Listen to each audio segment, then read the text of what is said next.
day of the Internal Refresher series. We have with us CA Charanjot Singh Nandaji. He is the chairman of the Internal Study Board of ICI at Central, and he's been graceful to join us today for the keynote address. I also recognize presence of today's first speaker, CA Mayank Lakhani, second speaker, Sivaram Subramoniam, and my council colleague, CA Anand Jakotia. Friends, today again an interesting day, but before we get to the day, I would request Nandaji to briefly talk us through about the various developments at the IASB.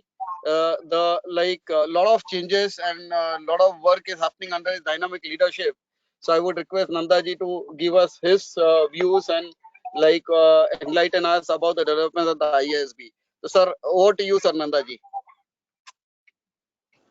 Thank you so much, Murtaza Saab. I am truly honored to be here amongst you all on a Sunday morning. In fact, I am at the Institute and we are very keenly today celebrating the MSME Day. I have with me my very old friend, Mr. Sivaram, Mr. Mayank, both of them are the speakers, Mr. Anand Jakotia from Pune, and all people who have come here. So you all, if I have to speak something on IASB activities, I would like to tell you that all of you are aware that the Companies Act 2013 has shaped the way forward for internal audit function in India and provided a legal mandate for the crucial role of internal audit in the corporate governance structure. Internal audit essentially is a management function, and we all need to focus how we have to report to the board or to the audit committee, as the case may be. The ICI has initiated the process of revising the standards on auditing to make them internal audit to make them principle based and eventually to try to make them mandatory for certain class of companies in a phased manner. These principle based standards provide a framework for internal audit activities, establish the basis for evaluation of internal audit performance, and foster improved organizational processes and operations. So very importantly, the basic impetus of the Institute is to ensure that all membership is clear about the standards and they are able to effectively resonate this to the corporate world and not only the stakeholders or the clients but to the regulators and government also. You are aware that the ICI has revised the definition of internal audit, including an explanation which provides additional clarity on the key terms used in the revised definition. The ICI has also revised the preface to the framework and standards on internal audit, framework governing internal audit and basic principles of internal audit. There are 16 revised standards including this and 6 are in the pipeline. So I would like to tell you that the IASB is very keen to ensure, you are aware that IASB does so many programs, so I'll take that on a later stage. Now, the second thing which IASB does is the industry specific technical guides and generic guides. And I would want to request all participants, if they want to write on any specific guide, I'll be more than happy. I like to tell you that we have more than 26 industry specific and 17 generic internal audit guides. Further, technical guides on industries such as FMCG, cement, stockbroker, etc. are in the process of being drafted by the board. The board has issued revised technical guide on internal audit of mutual funds and guide on investigative audits, which shall be launched on 1st July, the CA day. We also intend to again restart the certificate course on concurrent audit of banks, which will enable members to understand the intricacies of audit and help them move in the right direction. We also have the concurrent audit of banks. Let me tell you, we have trained more than 25,000 members in this, and in this pandemic alone, we had 55 batch, and we have trained close to 10,000 members on this. We conduct webinars and virtual CP meetings. You are aware that last year, and I'm very happy to announce that Mr. Subramoniam has been very kindly consenting to speak at various of our programs. So last year, the theme of the program was empowering small and medium practitioners. And this time, the theme is technology as an enabler of internal audit process. So your board is very keen and very much involved to give the best services. We have also undertaken training program on internal audit by Ministry of Rural Development. We did close to a number of programs at Bhubaneswar, Jabalpur, Jaipur, and Hyderabad. So, ladies and gentlemen, I want to tell you one thing very candidly, that we are in a very exciting profession. This profession can change our thought process. And let me tell you, if you want to go high in life, the guiding principle should be a couplet which I shall decide now. The couplet says, मंजिलें पांव पकड़ती हैं ठहरने के लिए, मंजिलें पांव पकड़ती हैं ठहरने के लिए, मगर शौक कहता है दो कदम और सही, दो कदम और सही. The English version is, the destination will always stop you, but if you have the valor, you move ahead and ultimately reach to the pinnacle of success. Ladies and gentlemen, the internal audit is essentially a sunrise area, and there have been so many robust changes and ever moving spheres which gives excitement, and you want to indulge into it. It's a very great area. If you go into cyber security, that is again a great area. If you go into internal audit per se of every function, may it be the HR function, may it be the litigation function, may it be GST, may it be systems, everywhere you gain so much interest and energy that you are always inclined to be an integral part of that. So, ladies and gentlemen, not speaking much, I see Mr. Murtaza has come here.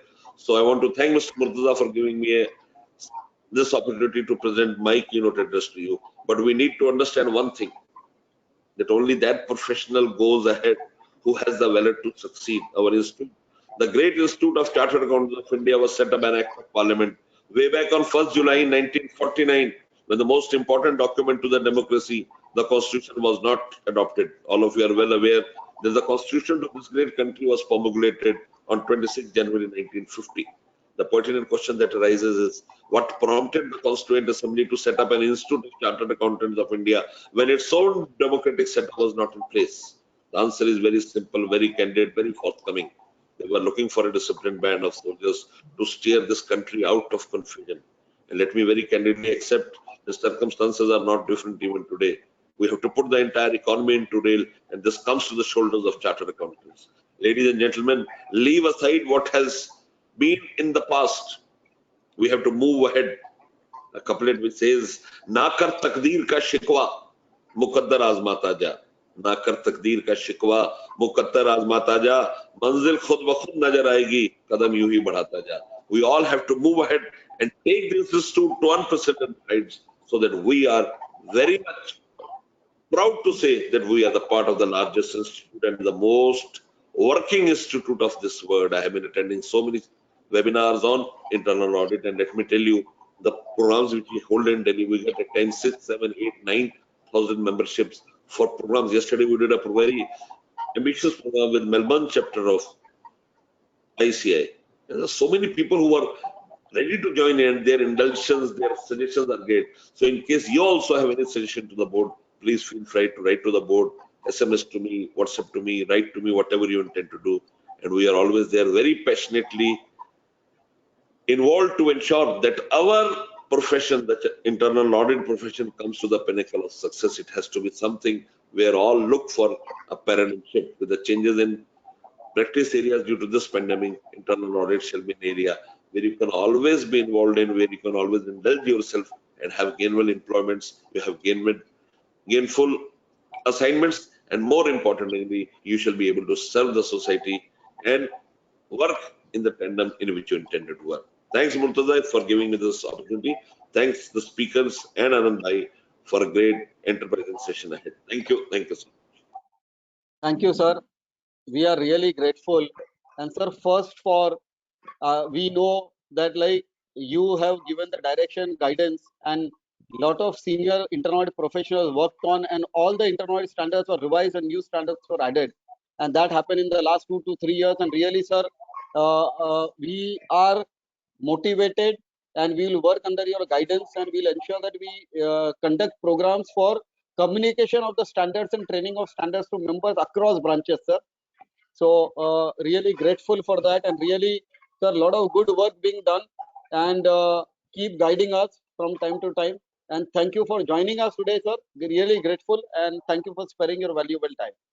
Always is Murtaza Bhai, we are doing again an ambitious project of embarking upon standards to be promulgated. So anybody amongst you or your participants want to join the institute, will be very keen to assign them standard so that we finish the standard studying process in this year. Thank you. Thank you so much. Thank you, sir. And please allow me to So, withdraw because I have the MSME program. Thank you. Thank you so much. Bye-bye. Bye. Bye. so to all the participants, I think now we have got an interesting day ahead. The first we have Mayank, and he talks about the soft skills. And really, I believe that it is one of the very important requirement for an internal auditor. And then we have Shiva, and he is going to talk about various stakeholders, how to manage them and how to satisfy them, and how to ensure that they're happy with the value that we give.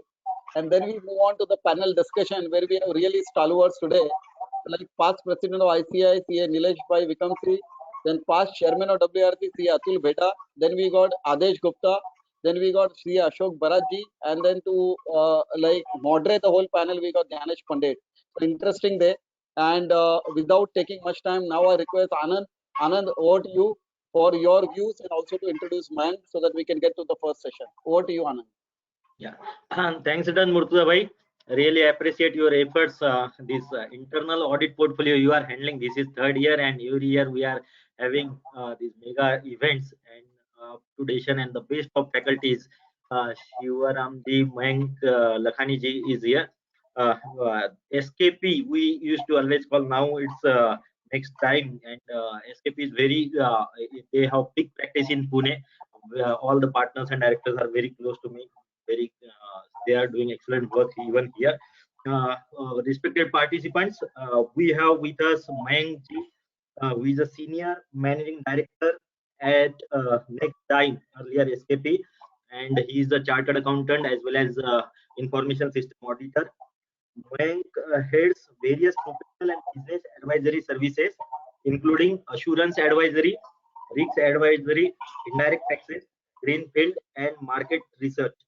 With over 18 years of experience in various industries, including healthcare, banking, financial services, manufacturing, Mayank's practical insights have helped customers in India and various other geographies. Mayank has led several strategies, diversification initiatives in his tenure at Nexdigm. This includes Nexdigm's international expansion to UAE, as well as development of verticals like risk advisory, forensic services, merger integration, supply chain consulting, etc. An inclusive leader, I must say, and his conviction that top line today should be bottom line in 5 years has catalyzed the growth of the assurance advisory vertical at Nexdigm. It has helped him lead strategic acquisitions, new product development, and business expansion initiatives. So we have senior chartered accountant Mayank bhai with us. Let's welcome Mayank ji, and Mayank ji, over to you. Thank you, Anand ji, and thank you, Murtuza ji, for giving me an opportunity to present my experience on how the soft skill plays an important role in the internal audit. So without further ado, maybe I'll just directly jump to the topic. So hello and good morning, everyone on this Sunday.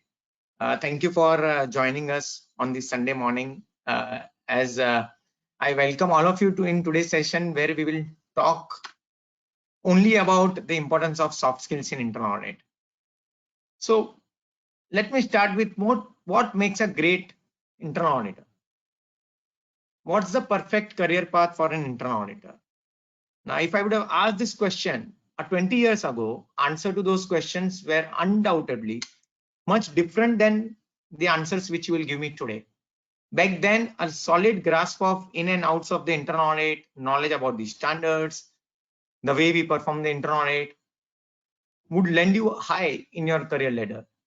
But the things that we learned while training to be an internal auditor doesn't really distinguish us in today's world. It is more or less expected out of your job, the way we have learned internal audit earlier in our career. You need a soft skill along with your technical skills to take and make a lasting impact in the way you carry out the internal audit. Now, what do we mean by soft skill? The soft skills is also known as a common skill or a core skill, which includes critical thinking, problem solving, public speaking, teamwork, leadership, professional attitude, etc., which are desirable in all profession. Basically, these are the skills that enables you to fit in a workplace and are also responsible for your overall career growth. Now, if you just see my slide on the presentations right now, so this slide is talking about the characteristic of the soft skills. Now, to talk a few about it, let me just first start with personality. Now, this is one of the core characteristic of a soft skill. Many things attributes to one's personality. For example, how well you carry yourself, the way you are dressed, the way your posture is, the way your body gestures and the language are, and that forms part of your personality. And that matters a lot, the way you carry out into audit. And I'll explain as we move forward more in detail.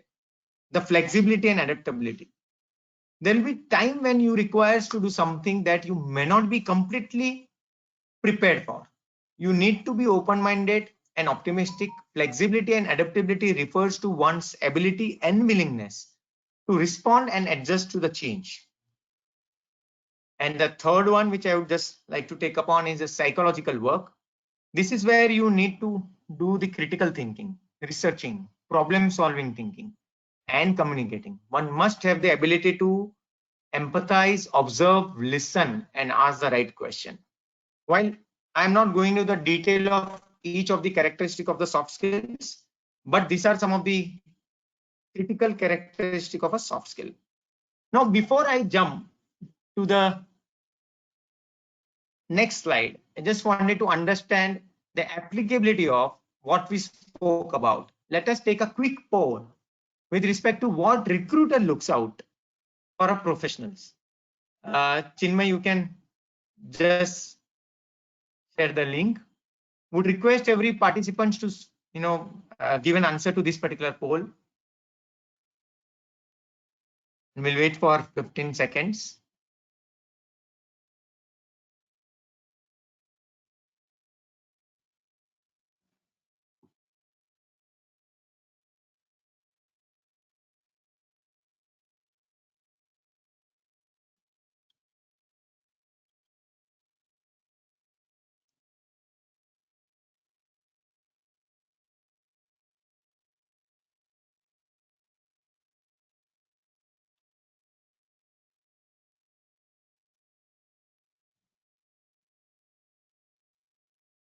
Can we have the second poll?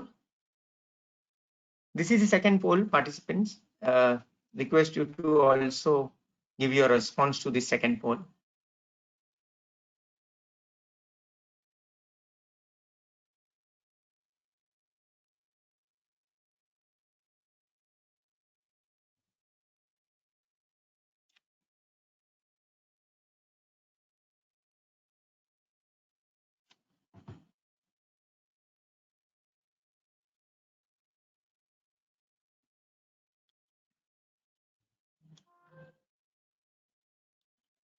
Thanks, Chinmay. I think while the poll results will come, I'll show you some of the facts based on the survey which I went through. And the first result says 61 to 80% of recruiter, when they put the job description for the finance and accounting professionals, they demonstrate and they have that the strong soft skills are required. Now, and the second poll result, Chinmay. Okay, so before the second poll result come, but let me just now, yeah, so it shows that the percentage of the recruiter value the soft skills more than technical skills. 40 to 60% is the majority answer, and the 61 to 80 is the second answer. Now let me just let's go through the slide where I've given the result of the surveys which were conducted. While we are near to the results, but a result is showing something else. As per the Randstad recruitment survey, over 75% of the jobs in the accounting profession demands a candidate to have the soft skills. Accounting and finance function requires a technical skill set with respect to the law, regulation, standards, etc., and which are important skill sets. However, it is clear from the above survey that it could be difficult to get recruited without having a desired soft skill. And this is not my survey, this has been done by a professional agency. The second poll, which I just asked, if you just go by the results of the survey which was conducted by the LinkedIn, this is further corroborated by a survey conducted by LinkedIn that 92% of the recruiter thinks that the soft skills are important than the technical skill set, and 89% stated a bad hire typically lacks the soft skill. So most of the bad hires are on account of the lack of good soft skills which they have. And as Peggy Claus says, the soft skills gets a little respect, but they will make or break your career. So I just wanted to have a quick, give a quick insight into how the soft skill plays an important roles in one's career. Let me tell you, it has played a very important role in my career for sure. Now going to the next slide, which is on the key advantages of the soft skills in internal audit. And here, what we see on the screen are the benefits of possessing a strong soft skills in your professional life. Let us focus on the benefits that also happens to be the most critical one, because there are a lot of benefits which are written, but I'm going to focus on one of them, which is improving customer service. Now, this customer could be an internal customer if you are a chief audit executive in an organization, or for a consultant, a customer to whom they are serving the internal audit. While there are multiple things which we achieve with the soft skills, the end goal is to gain internal or an external customer satisfaction, and which my fellow colleague Sivaram is going to speak more in detail. But the soft skills plays a very important role in getting the satisfaction from the customer. For example, our job doesn't end only by delivering the scope of work to your customers. It requires your ability to interact on a deeper level and build rapport so that they have a better understanding of one another's style of functioning. And this further creates an opportunity to customize your approach to suit the customer's need, which ultimately leads to the satisfaction which we wanted to achieve from a customer side. Now, each of these factors combined helping us achieving this goal of a customer satisfaction.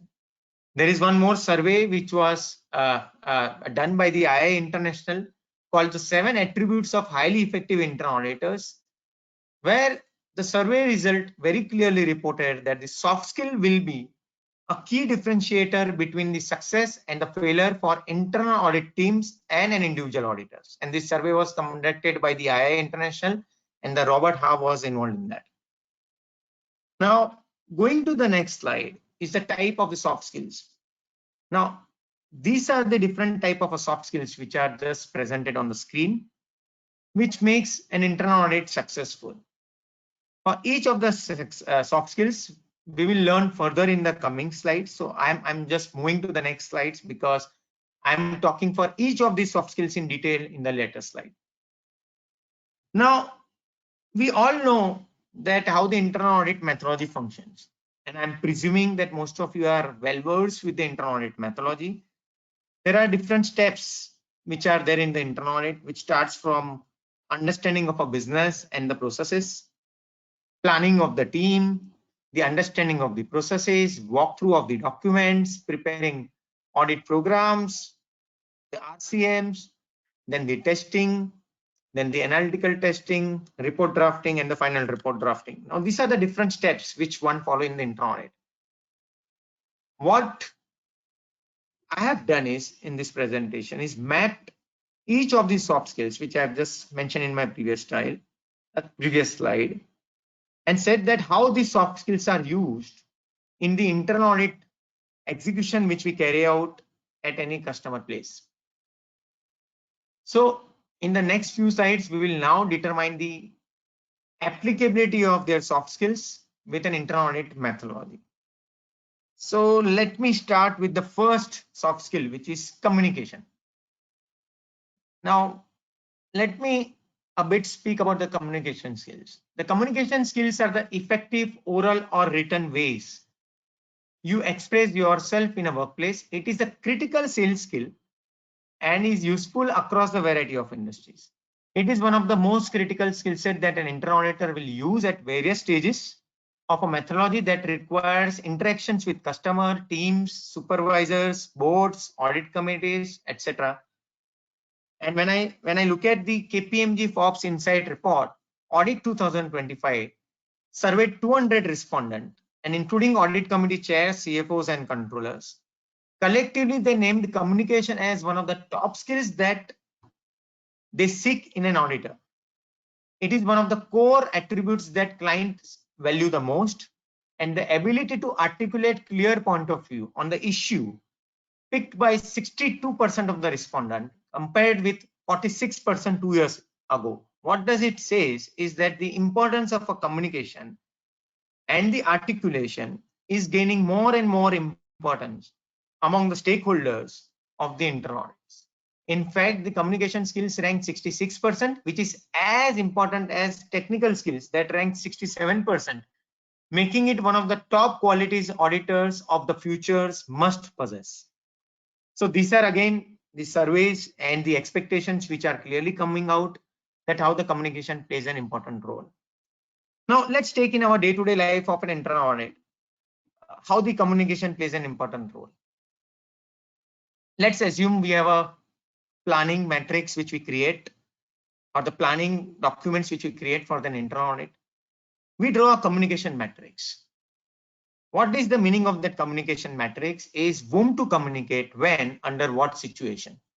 Now it is so important that everyone understand when to approach whom and under what circumstances. We see it easy, but it at times the most difficult task to understand the metrics, and often we see the inefficiencies cropping up and the frustration arises due to the lack of understanding of the communication metrics, and we run from pillar to the post for getting our data, asking data from a wrong people, escalating to a wrong people. These all complexities and the confusion arises just because of the lack of understanding of the communication metrics. So it plays a huge important role. Second is how you articulate in your report. There are different styles in which people articulate. One way to articulate, for an instance, is we reviewed a procurement cycle and we found that 20 invoices value were more than the purchase order value, period. Does that convey a proper articulation of your observations? I guess no.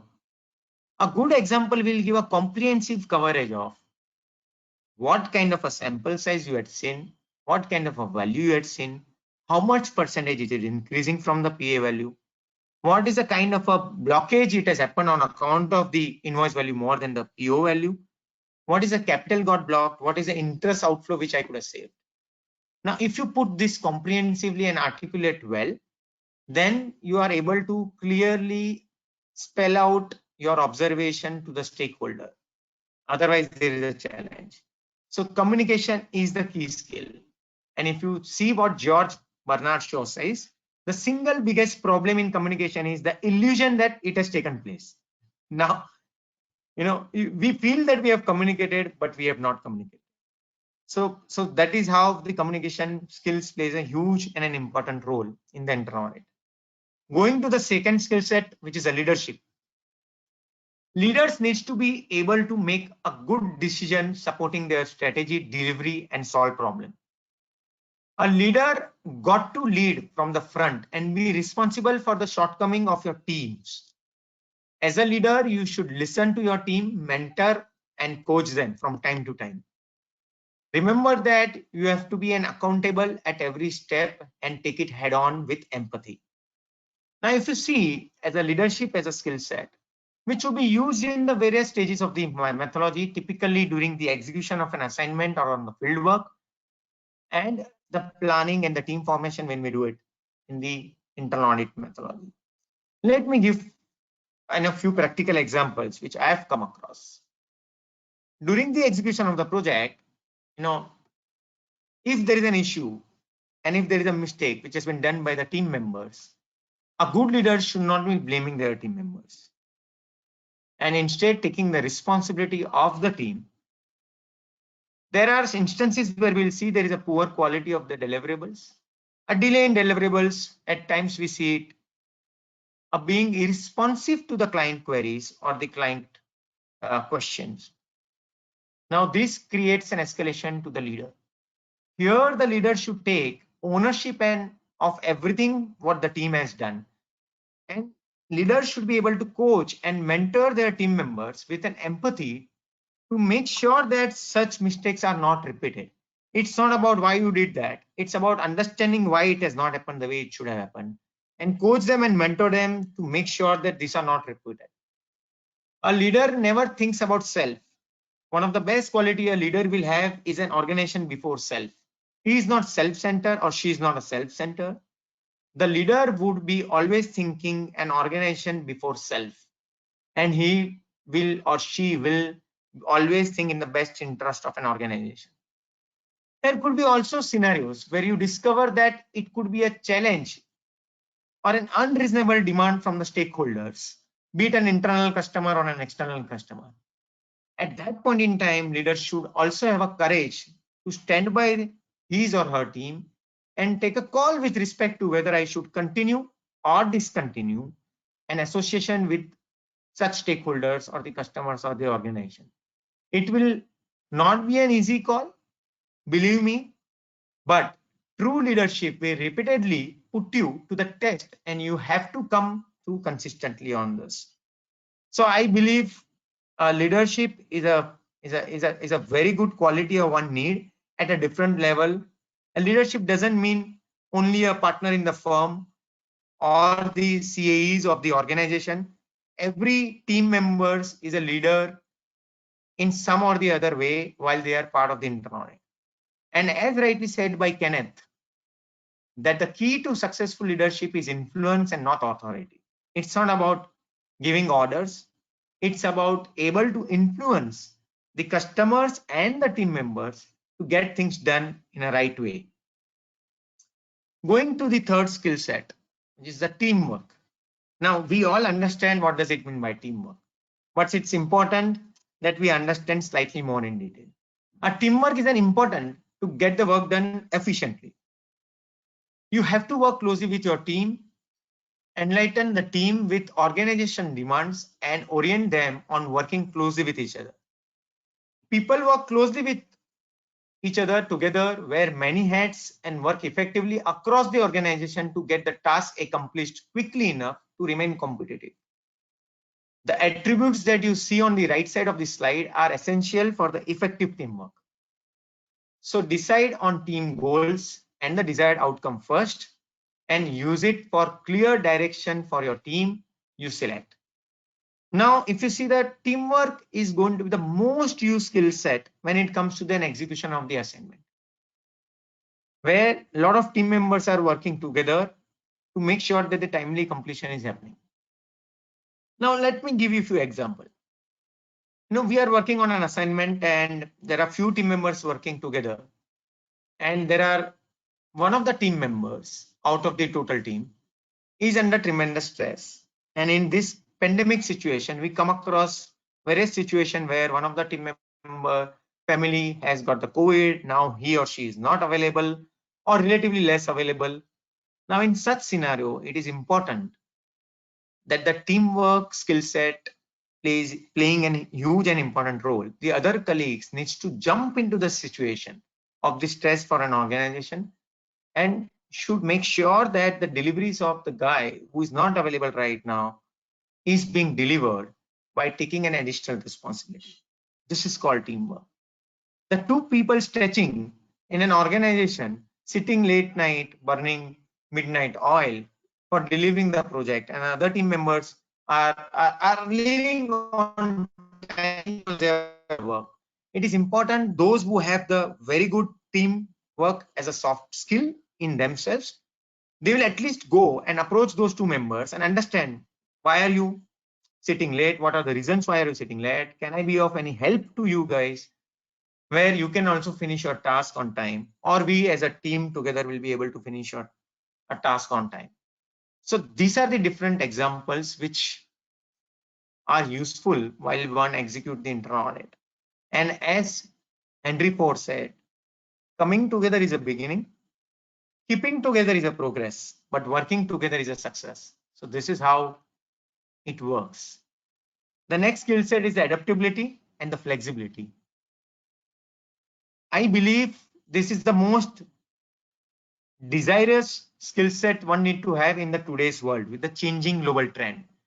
Adaptability means being able to rapidly learn new skills and the behavior in response to the changing need or the circumstances of the global trend. One should respond effectively to their working condition, even if things do not go as he or she planned. A person with good adaptability skill set will possess the ability to change direction as the risk parameter changes in the inter-audit space. If you fail to modify the audit plan rapidly and frequently, does that guarantee that you are auditing what matters today or tomorrow? You know the answers. You have to stay agile and embrace the change. If not, you may become irrelevant and redundant. So you can't be the way you are. You need to adapt to the change, what is happening, and you need to accept and move as per the change. You have no choice. Now, if you look at the change in the expectation of the stakeholders, earlier in the internal audit, okay, we used to give process gaps, we used to give certain non-compliance gaps, and the work was over. Now the expectation is, give me a more than a reasonable assurance on the controls. I don't want any non-compliance at all. I want to make sure that there are identification of our tangible leakages and not something which you just tell me what could go wrong. I also want to know what has gone wrong into the internal audit. So one need to really adapt to this change of the expectation of the stakeholders. You can't keep on doing the way you have been doing in the past and expect a good results and a good outcome from the stakeholders. In current scenarios, I think everyone understands the technology as one of the important skill sets one need to have. And as Nanda ji was also saying that how a technology will become an enabler in the internal audit. One need to very quickly adapt to these skill sets. I'm saying the days are not far. If you don't understand how to do an internal audit in an environment where a customer using multiple applications for doing their business, you need to be a techno-functional guy. You need to make sure that you understand, you upgrade your skill sets to meet the requirement of the businesses and the stakeholders. Workplace, we come across various situations where our leaders have left, my supervisors have left, the customers, there is a change in the management, the team members have left. In all these circumstances, the skill sets which are useful is the adaptability. You adapt to the situation very fast, you accept the situation, you try to focus on how to bring the solution to those matter and move ahead.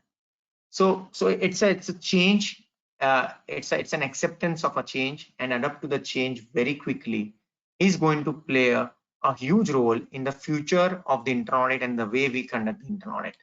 And as rightly said by Charles Darwin, it is not the strongest of the species that survive, not the most intelligent that survive. It is one that is most adaptable to the change. So it is very clearly spelled out that how important this skill set is.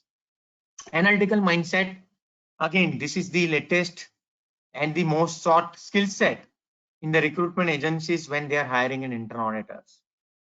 This is one of the skill sets which is must when hiring of an internal auditor is happening in the market. The starting point of data mining is an inquisitiveness and an astute professionalism. A good internal auditor understands that there is always something beyond what they see while the data is provided by the customers. Analytical skill set needs you to be the great listener, sharp observer, and an intuitive. Now, in nutshell, interpretation, explanation, and the open-mindedness drives your analytical thinking. Now, while you do the internal audit, before you finally give your report, and identification of the process gaps are there. And if you look at the holistic analytical process which you have done along with the risk-based process audit, you will see a bigger picture with your analytical mindset than the picture which you see it otherwise by only doing the process review. Now, one of the advantage of the analytical skill set, it gives you the holistic picture. Now, I'll take few minutes to just explain you one of the instance where you will be able to see the kind of a role an analytical skill sets plays in an internal audit. Let's assume for the moment you are reviewing a procurement cycle. You selected few samples of the raw material where you found that few of the raw materials where the reorders level were not defined. It's okay. So you gave an observation of a reorder levels not defined. You went to a further analysis. You observed that out of these few vendors of the same raw materials, few of the raw materials were procured from the single source. A second observation. Third, when you look at the scrap data, you observe that out of the same raw materials where the ROLs were not defined, few of the raw materials were scrapped in last 1 or 2 years, and their expiry was 3 years. And when you saw further the consumption analysis pattern, you found that you procured the materials where the ROLs were not defined, which will last for 8 years or 10 years, and their expiry was 3 years. Now, when you put all these things together, you will see the holistic and a large picture than when you see these observations in isolation. So you can imagine that how an analytical skill set can change the entire landscape of your observation and an outcome which you will generate by way of an internal audit. Similarly, if you see it where the reorders levels were defined for few raw materials, but when you saw that those raw materials were procured from the different vendors, but when you look at the vendor master, you found that the addresses and the contact numbers of few vendors were the same. Now, if you see these examples, again, it gives you certain red flags for you to dig more. And then further, when you digged it, you identified that the ROLs were defined, assuming that I will have a lead time of 6 months. When you actually see the consumption pattern, you found that it was not requiring more than 2 months to procure the material and then consume. Then why were the ROLs were defined for the 6 months? Now, again, when you will put all this together, you will see a large picture. So the importance of the analytical skill set is not seeing what has been shown to you, go much deeper, and look at the different areas which you are looking at, try to make sense out of all the areas and give a comprehensive outlook to a customer. So this is what the role in analytical skills plays. And what Albert says is we cannot solve our problem with the same thinking we used when we created them. It's an obvious stuff. Now going to the next skill set is a problem solving. This is one of the old skill set which we have been using in the earlier when we used to do the internal audit, but it continues to stay important skill set which one need to have. A problem solving and an analytical thinking are correlated. Analytical and a transactional process review, discussing reports and applying additional control to eliminate risk require a problem solving skills. Auditing the past and not the future. The challenge for the organization in the current and the future period should be where we spent our time, assess related control, and share our insight. Now, telling people what they did wrong in the past only has the value if relevant to how they will do things in the future. Otherwise, it remains at a problem level and you never reaches to the suggestion level or the solution level. As the quote here rightly suggests, a problem is your chance to do your best. And for this, you must be willing to take initiative, negotiate, stay persistent, and make well calculated decisions. Now, if you take few of the examples, we come across various problems while we are executing an assignment. Sometime a team is not available, a team member has gone on a leave, suddenly he has left the organization, and there are a lot of such routine issues which one will face. Now, a leader cannot just sit on this problem, needs to come with a quick solution to make sure that how the other team members are roped in and the customer expectations are fulfilled, and need to start thinking about the alternative plan. And a good leader will also proactively think about the problems which will come. A problem solving thinking is not only about looking at the existing problem, looking and foreseeing the problem which may come. Like in the intro, we say what could go wrong. Here it's important for us to also know what could be the future problem, and you have to start thinking about the possible solution at an advanced stage rather than when the problem comes, because at times it may be too late for us to solve the problem. So in a problem solution skill sets, it's important to foresee the problem which will come rather than act only when the problem comes. So that's a differentiator which I wanted to bring in this particular skill sets. And the last one, the other one is the creativity and innovation. In today's world, this skill set is going to play a first top 3 skill sets which one need to have. Things are changing. You can't continue the way you have been doing the internal audit. You need to bring novelty in the internal audit. You need to bring creativity. You need to create a culture in the organization which boosts the creativity and innovation. You need to give and recognition to the people who brings the innovations and the creativity in the way we conduct the internal audit. You need to recognize them across the organization for the brilliant ideas which the team member brings onto the table. In today's world, if you don't carry out the audit by using tools, you will be redundant, you will be not there in the competition. Reason being because others are using. You need to keep thinking about how an AI or an artificial intelligence can be used in the way you do the audit. Can I predict the control gaps in an advance? Or I can predict a problem which may occur into the future to an organization by using AI. And I'm almost sure that in years to come, a 50% of an internal audit job would be done by a robot, because there are a lot of scripted things which would be there. You will be running scripts onto the data. It will throw an automatic results. It will automatically resolve the problem. So it is important that we stay and we put our skin in the game where innovation is given the most important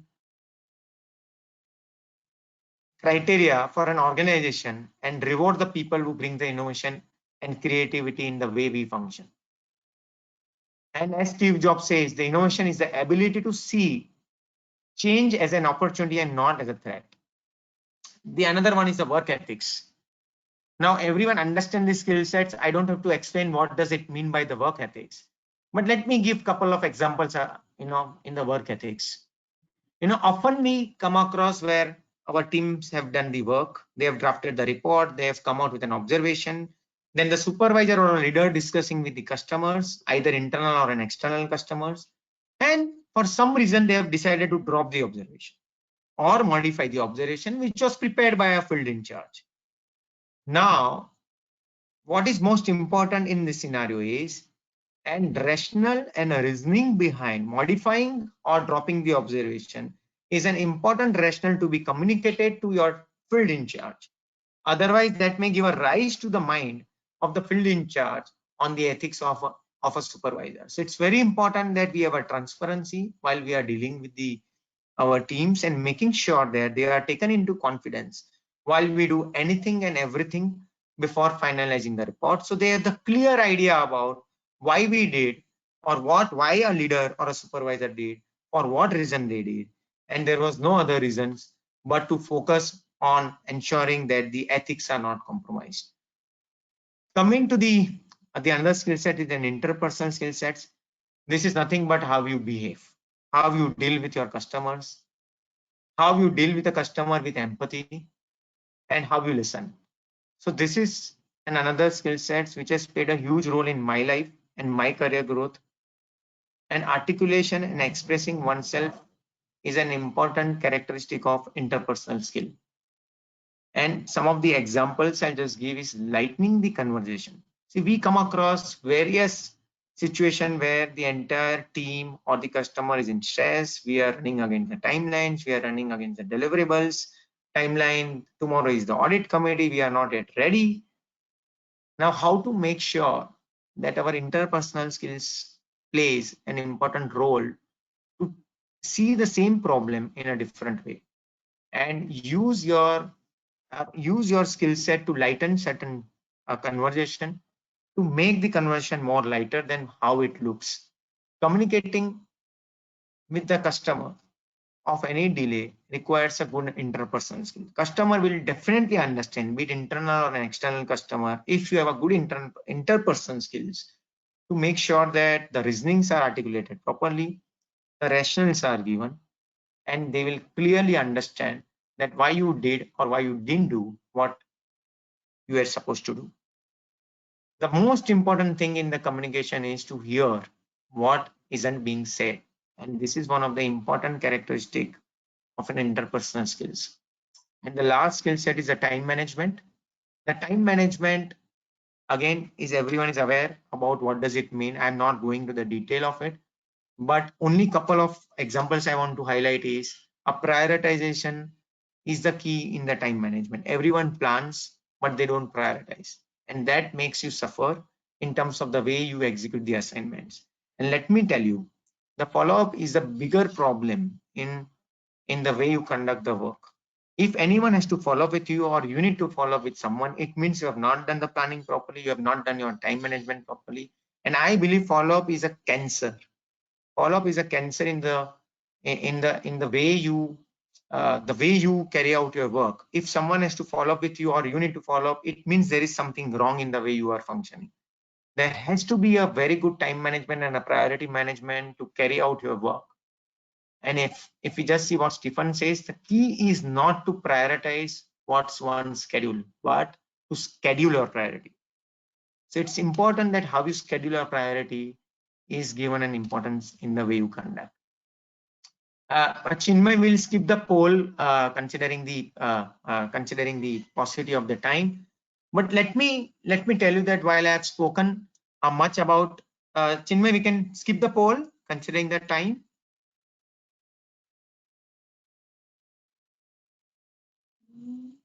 And we can go to the next slide.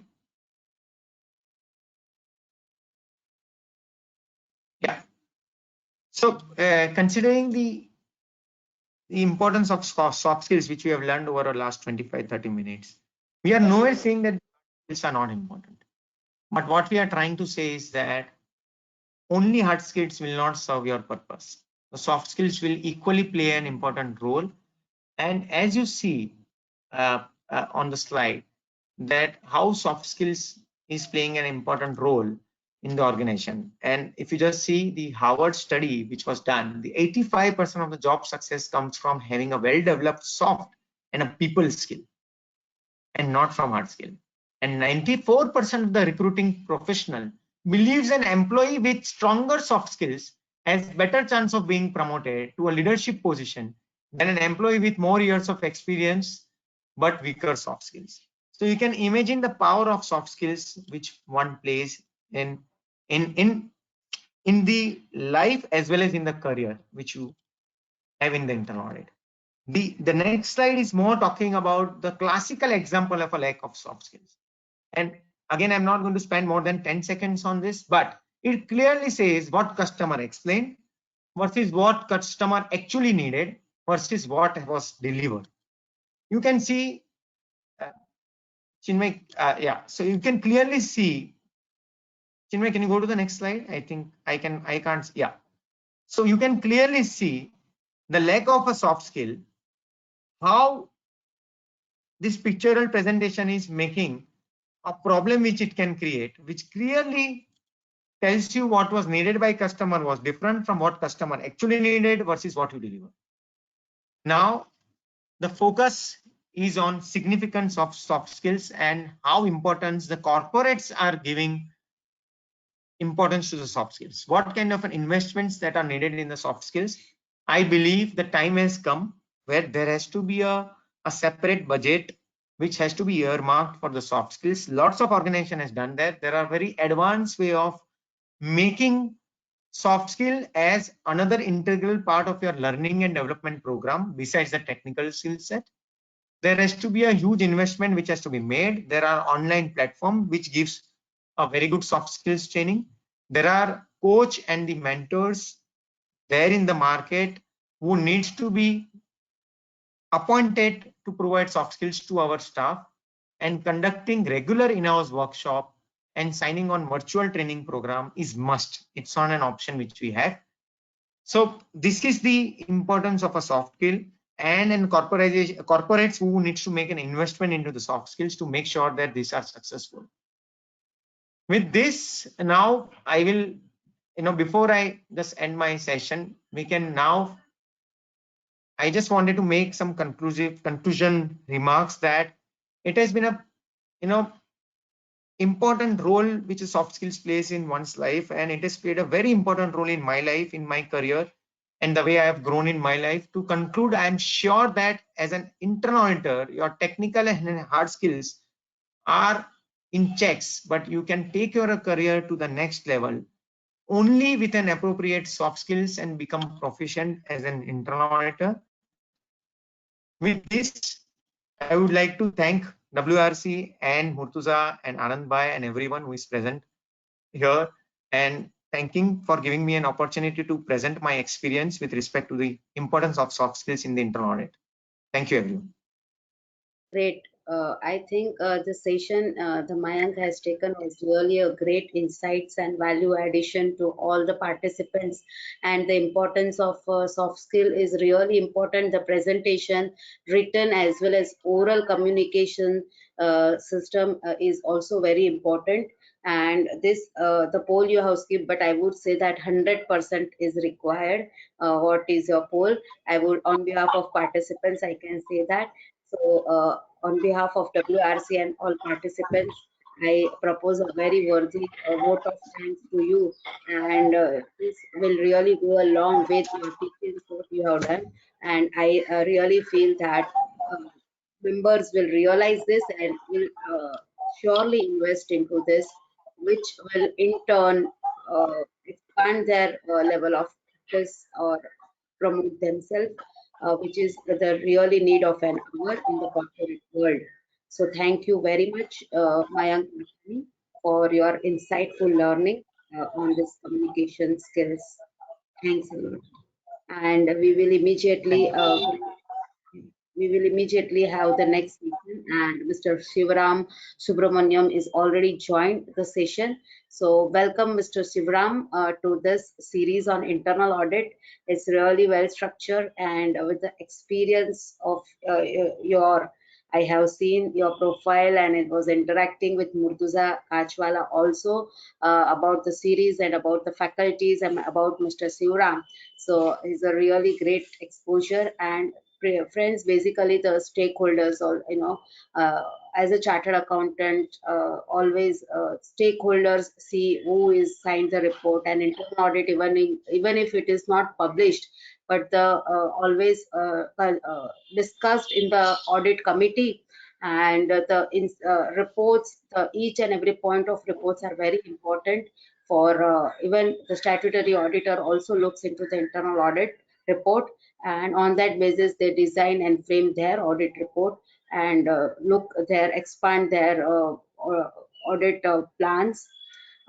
Friends, and this is a very important topic as a stakeholders. After all, once the statutory audit reports goes to the stakeholders are many, whether it is a customer or it is a public at large who invest into the company, or the employees. Like that, there are various stakeholders, and as a chartered accountant, it's whether as an internal auditor or a statutory auditor, it is a responsibility of the chartered accountant to see that the interest of the stakeholders are taken care of. And accordingly, this entire session will be dealt by Mr. Sivaram on that subject. So it's very important topic, and my task of giving introduction of Mr. Sivaram. He is currently working as a Chief Audit Executive at Titan Company Limited, a Tata flagship company. He has 28 plus years of internal audit experience in both consulting as well as industry. He has worked across the wide spectrum of corporate covering MNCs, that is American, European, Asian, Indian conglomerates, listed companies, as well as a promoter-driven organizations. His industry domain expertise ranges from infrastructure, manufacturing, aviations, telecom, to consumer durables, FMCG, retails, hospitality, etc. His work domain encompassed several aspects such as audit, compliances, SOX, ERM, COSO 2013, ethics committee, whistleblower program.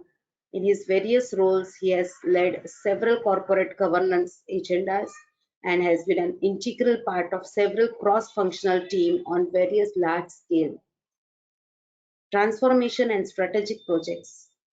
This team was awarded IIA 2019 award for best use of technology of automated analysis, analytics, and continuous auditing. Friends, the entire paradigm of audit has changed.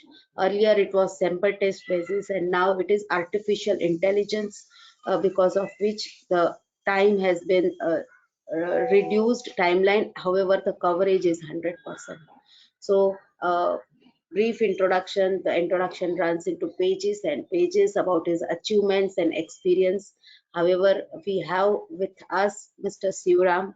So with this brief introduction, he will delve into these subjects. And on behalf of all participants and WRC, my warm welcome to Mr. Sivaram. And over to you.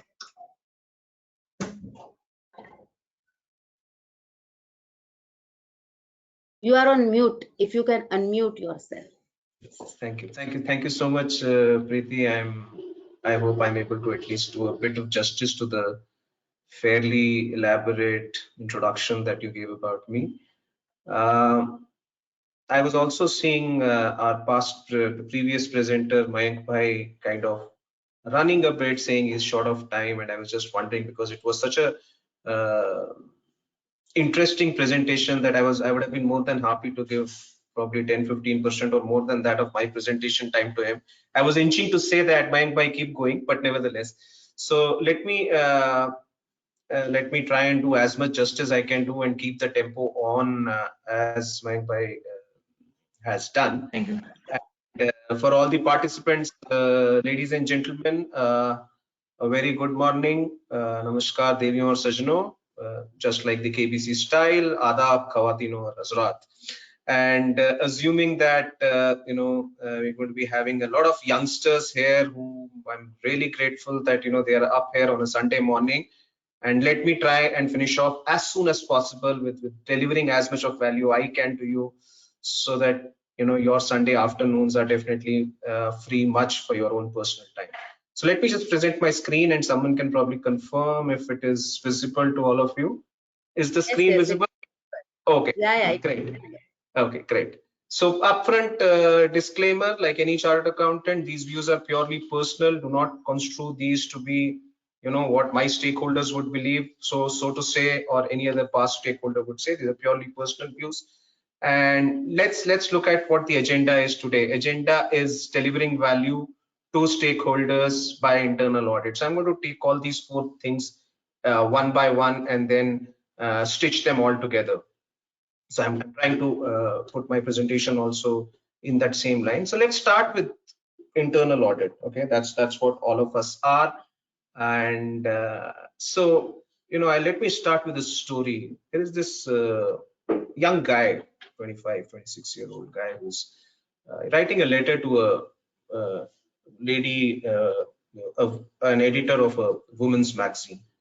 And he goes like this. He says, listen, I am so and so, and I am engaged to this very beautiful, the most eligible bachelorette in the town.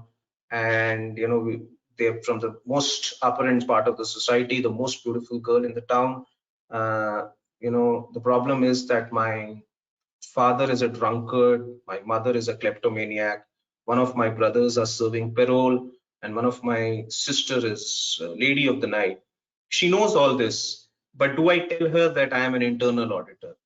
So unfortunately, internal audit today comes with this kind of a little bit of perception that we are not perhaps the most wanted guys. We don't win the popularity contest like the forefront guys in sales. So that's one way of looking at the way sometimes people perceive internal audit. And the other is, this looks very gory, don't focus too much on the photograph, is that someone defines internal audit as people who go with a bayonet in their hand, after the war is over, and keep poking that bayonet on people who are lying on the battlefield, just to figure out whether they are alive or dead. Basically to say that war is over, now you come, now you keep poking us to figure out by kaun zinda hai, kaun mar gaya, aur uspe bhi maar ke aap hame maar do. So these are unfortunately, so to say, a common perception about internal audit, definitely is changing. Definitely, I am been a core career internal auditor for the last 28 years. I am pretty proud of this profession. I am very happy the way collectively this profession has moved, but somewhere this perception continues about internal audit. So that's internal audit, so to say, as of now, that one of the things that we have to keep in mind when we are delivering values to the stakeholder. Now we come to value. Now here again, let me talk about a story. Now there is this guy who's an old man who calls his son and gives him a letter, and there is a watch in it, and he says, son, please go and sell this watch, and first figure out how much money will I get for this watch, because there's something I need to do with this, but just figure out the price and then come back to me. So what does this son do? He goes to a local watch shop and gives this to guy and says, how much can I get? And this guy says, okay, I can probably pay you 1,000 or 2,000 rupees. This guy seems happy, goes back to his father and says, Papa, this guy's offering 2,000. He says, no, I need more money. Can you go to some other place or whatever? So next time he goes to a local pawn shop and he tries to say, just collect the various things, and he goes there and he asks how much. This guy looks at it, it's pretty nice old watch, so he says, okay, I'm probably ready to give you a 10,000 rupees or maybe a 15,000 rupees to him. This is mighty happy. From 2,000 this become 15,000. So he goes back to the father, says, okay, Papa, that shop which is probably 5 kilometers from here is ready to offer me 15,000. So this father says again, no, I think I need more money, and there is definitely much more money. And therefore he goes back again, searches, and he finally ends up in an antique shop for watches. And the antique shop owner tells him, wow, this watch I'm ready to pay 1 lakh. Now look at this thing. It is the same watch which at multiple points of time had multiple values or different value. Therefore, when we talk about delivering value, it was the same watch which was delivered to a watch shop, to a pawn shop, and then to a antique shop, and the value changed. And therefore, it is very important as internal auditors for us to also understand what we are delivering, and therefore what is the value of the same thing that we are delivering. Now this is as far as a part of the story of the value is concerned. Let me talk about another story here. Okay, now this is this camel mother and a camel calf. They are talking to each other, and this camel calf comes pretty sad to her mother and says, Mom, look at this, why have we made so ugly? Look at our hump on the back. It is so bad.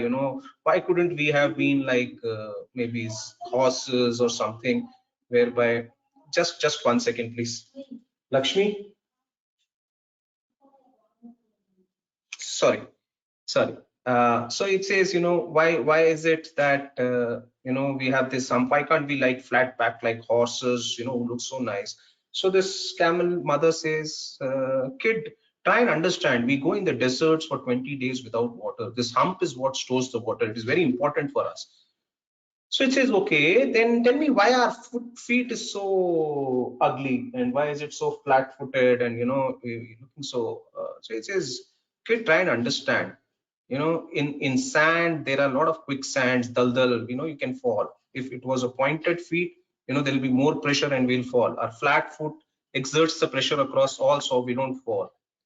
The kid says, okay, then tell me, Mom, why do we have such double eyelid, long eyebrows kind of a scenario? How does, I mean, it's so dirty. Look at the other animals which have such nice shaped eyes and animals. This kid again try and understand. In the sand, there is a lot of sandstorm. So the eyes, when we close with this double eyelid and long eyelashes, it protects us from the sand coming into our eyes. So this kid now says, exasperated, it says, if this hump is going to help me store water in desert, if this flat foot is going to avoid me from sinking in a desert, if this eyelid is going to protect me from a sandstorm, what the hell am I doing in a zoo?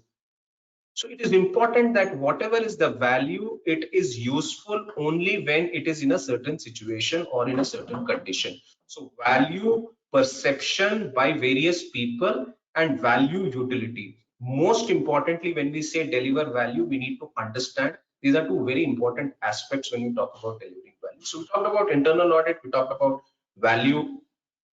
Now we talk about stakeholder. Now, probably some of you guys would have attended some of my other sessions.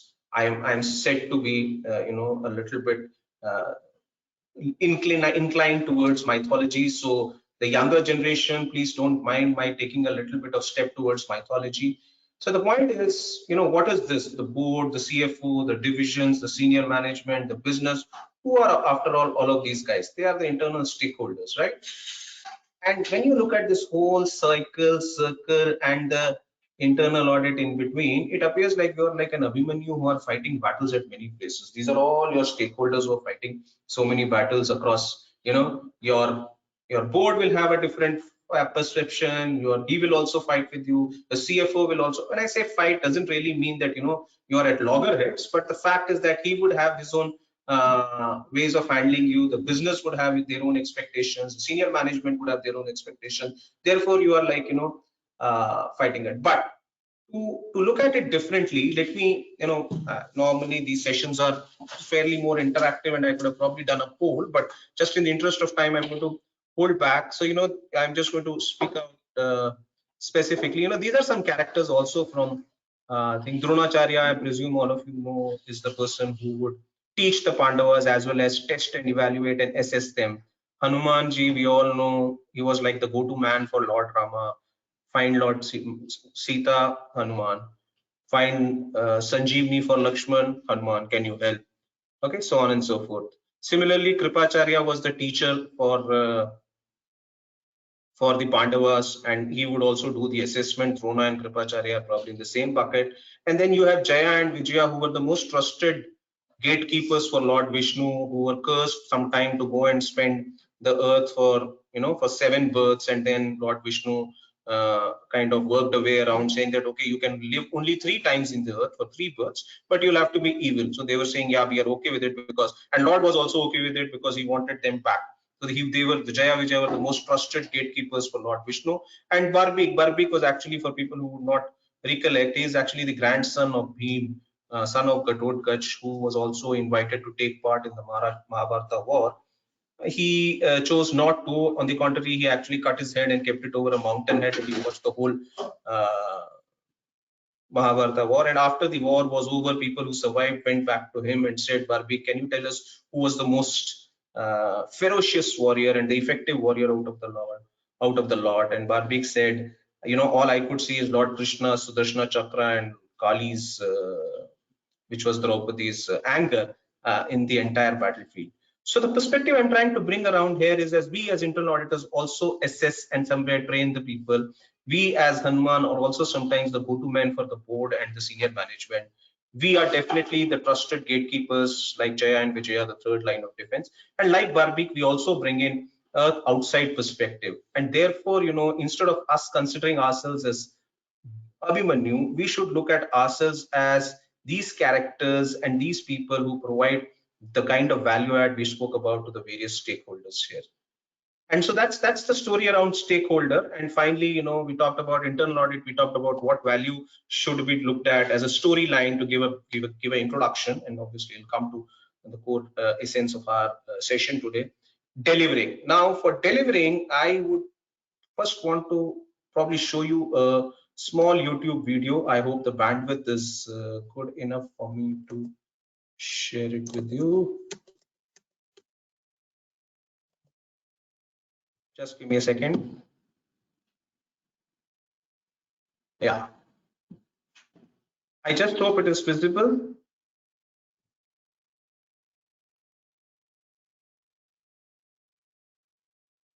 Now, this is obviously it's the Euro which is running, so probably Messi is not in action right now, but this is what everyone would know. Messi is one of the most belligerent football player. Now look at it. He's bet one, and then he is again dodged one more, dodged the third, dodged the fourth, and he could not do much. Okay. Now, why am I saying this is that we need to understand that difference between great work and delivering value. I'm sorry, just a second, please. So you need to understand the difference between great work and delivering value. We all definitely do a great work, and sometimes then we don't get the appreciation, we believe what is wrong, and perhaps that is where we are probably missing out on delivering value. Messi did a great work, by giving the right set of passes, by dodging the right set of people and at the right set of time, but somehow he missed out scoring the goal, and that's where probably he failed in delivering value. So all of us should probably not feel so bad when we do great work, but we probably do not hear that kind of appreciation. It is probably because we just have missed out in delivering value at the right point of time. And therefore, if today you have a belief that people are not appreciating your work, does not mean that you are not doing a great work. It is probably that the last leg, the last mile connectivity, the scoring the goal, which probably needs to be sharpened. Okay. Now I am going to be talking about three core stakeholders of our, which is the audit committee, the senior management, and the process owner. And I'm going to pick up one or two the most critical aspects in terms of delivering value to these stakeholders, and then shall be open to questions is how I'm looking at this session. Now, as when we come to the audit committee, the biggest challenge we keep hearing is that we as auditors don't see the big picture. Okay, and this is the challenge I have also faced in mind. But now I would want to probably, for the benefit of the entire internal audit fraternity here, put a case study or put our case to the audit committee in this discussion itself. Okay. Now, assume this is what this entire box represents our audit universe. Okay. Let's assume with any kind of an ABC categorization, all A category item done once in a year, B category done twice a year, and C category done thrice a year, we would probably cover 50% of the audit universe as audit plan. So the dark color is the whole audit universe. The gray part becomes the audit plan. Yeah, and we typically have quarterly plans. So therefore, this 25% in the light blue color is for the quarter. Now, let's say if the company is fairly decent, it has its own set of fairly good governance, and the auditor is also a good par excellence auditor, I'm sure he would still get around 20% of his areas which he audits, he will find issues. Yeah. So these are the audit issues in that quarter. Now, what happens, imagine that when you present, I'm talking about the high risk items which you will present to the board, will be around 20%. So what happens is, unfortunately, when the board looks at it, this is how it looks at it. This is how he sees its entire audit universe, the company, because he is constantly hearing, I am a 10,000 crore company, I am a 20,000 crore company, why are you coming with 20 crores or whatever it is? Okay, this is where the biggest problem happens for our audit fraternity. And when we focus on this, what happens is that the board audit committee or the audit committee perhaps is not able to appreciate this storyline of ours. It looks at this, and let us say even if you add all the last 4 quarters, this is what it looks like. But this is an occupational hazard. This is a fallacy that we auditors have to live with it and address it. If we keep focusing and saying that, obviously you have done work, this is your mandate, how can I get, if the company would be sunk otherwise, if I even take 20% of high risk issues from an audit plan for that quarter, absolutely fine. But the board is perhaps not able to see because they have that half an hour to 45 minutes or 1 hour with you every quarter. Okay, and therefore what we need to look at is, in terms of adding value, is to look at dashboards and scores, to look at some control assessment trends, to look at reference to the context needs to be given here, talk about some core theme and status. Now, I'm going to give some examples which we have used in real life example, just to share this particular thing. Is probably look at this, and these are real life. I have grayed out what is across my businesses and everything, but this is a real life document. We talk about the entities, talk about the number of high risk issues, tell them a division wise or a vertical wise or region wise, as the case may be in your own organizations. What's the scale? How does the control assessment move, let's say, roles and responsibility to policy existence, to policy adherence, to a segregation of duties? Give a summary of them. This is what they will be happy to understand. And then you probably have a detailed slides on why, okay, the scores have gone up, but why has the IT security shown a dip? Why is there a policy adherence, although an improvement, it still remains at a low? And what are the reasons for that? So show them the big picture. This is another way of telling, pick up themes. You're talking about, issues on sales incentive payouts, employee files, Mediclaim coverage. We have opticians in our eyewear stores, opto recoveries, and this is all the core theme is coming around perhaps something to do with my employee database. It's not really a process, but perhaps an employee database accuracy or an employee database validation. Or we talk about things like a monitoring and reconciliations wherever we are hitting. So if you're showing these kind of trends to them, and very important that always share, you could probably talk about controls, compliance, IT controls, and opportunities as buckets instead of probably talking about small, or audit observation wise points and talk about the bright spots. You will definitely see the perception of value in the eyes of an auditor. Okay, I'm going to run through quickly and then probably take more questions, because that's the way you would probably want it to be going ahead. So that's one of the core things, that when you look at an audit committee, you need to look at it as a big picture. When we come to senior management, now here I'm going to give a bit of pause, because this is a time where a large part of your probably heartburn or conflict resolutions or perception management comes into place. Okay, now for them, root causing and solution is the primary importance. Okay, I'm going to give you an example here, and that's a very classic example. We were working for a snacks manufacturing organization, and while doing this audit, it was a very simplistic CFA checklist driven audit or whatever it is, along with some mandate from the management. And one of the things was that there were a lot of sales returns which were happening, and this being a cash and carry company, it wasn't a sales dumping issue. The when customer would pay you money, the distributor would pay you money, get the stock, and then say, listen, I didn't ask for A, I asked for B, and you delivered me A. And a lot of this was happening, leading to A, the product not reaching the distributor and therefore not reaching the market, therefore having the impact on sales. And B, obviously, you have a logistics cost in this item going to the distributor, and then obviously to also take it back. Now all this, I'm just trying to cut short a very long story.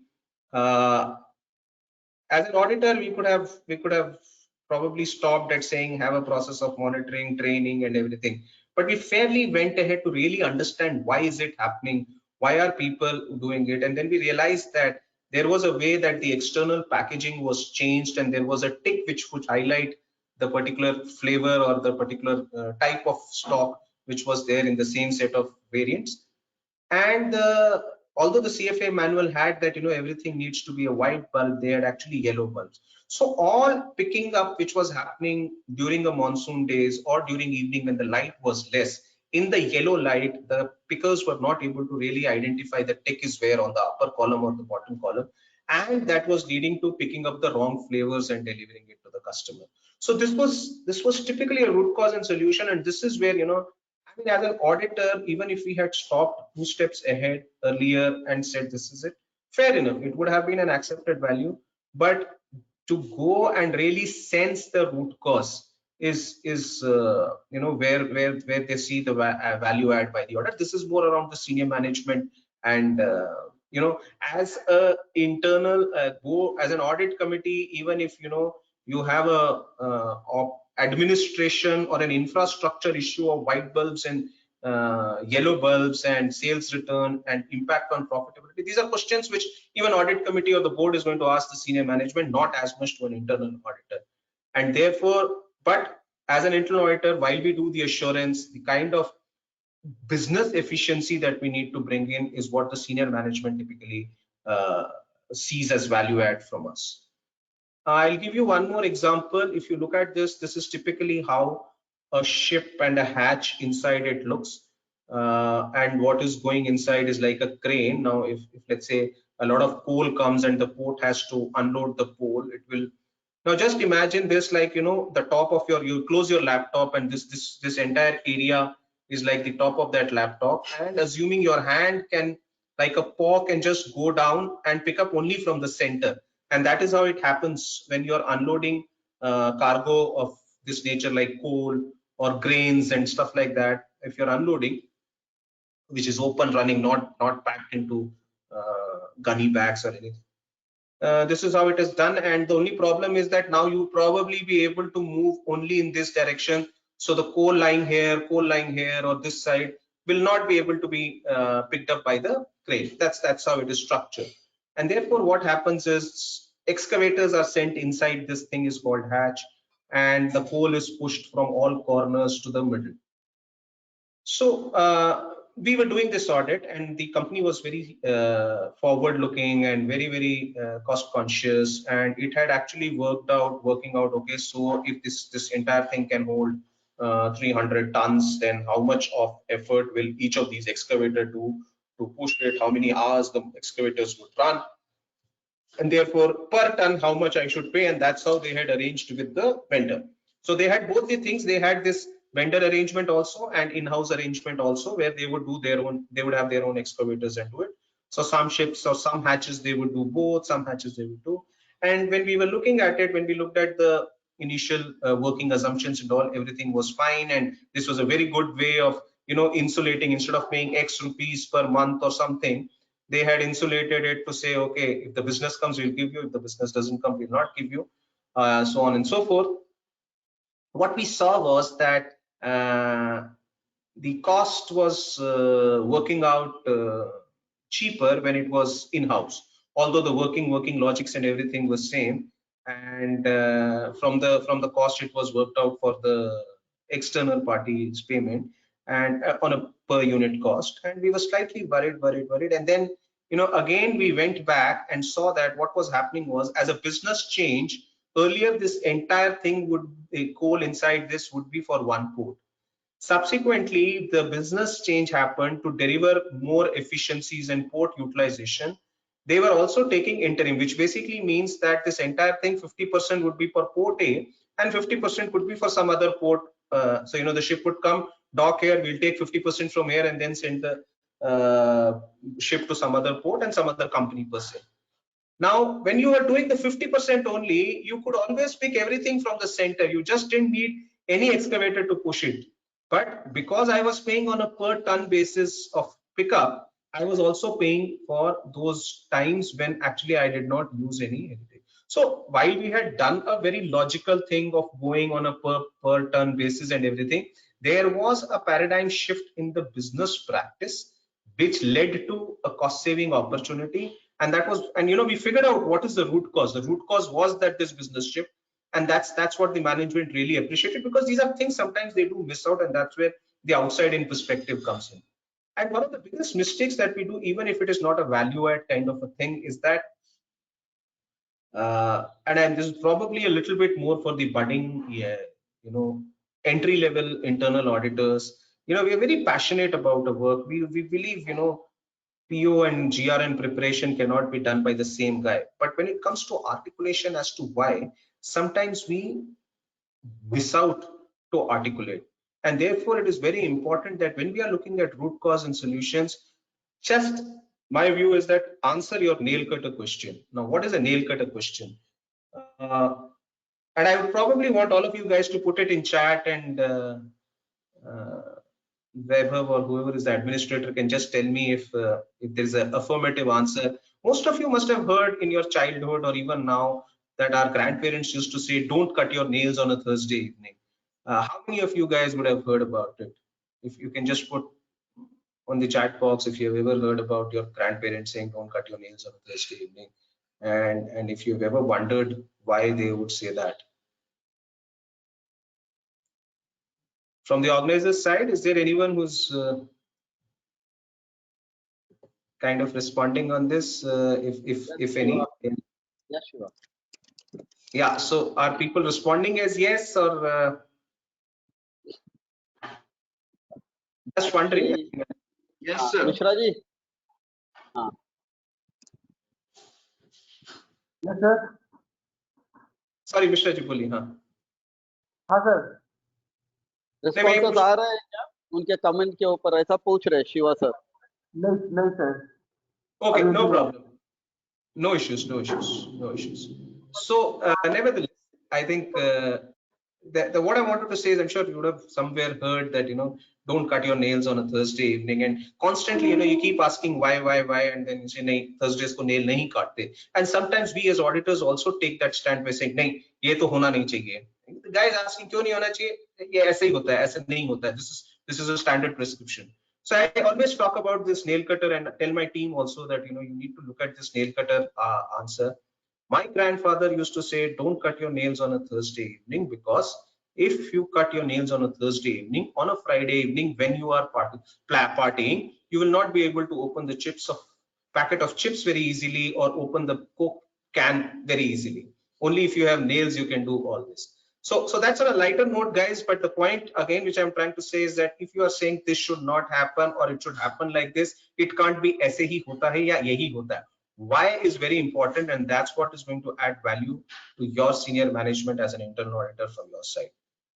Coming to process owners, okay, a very important thing which Mayank Bhai also talked about in terms of time and time management, and I would want to look at it very differently from a process owners. The process owners are people with whom you engage the most. The process owners are the one whom probably you end of the day beat the most, okay? And therefore for them, yes, they take value, they see improvements, but at the same time it is a reflection of their own performance.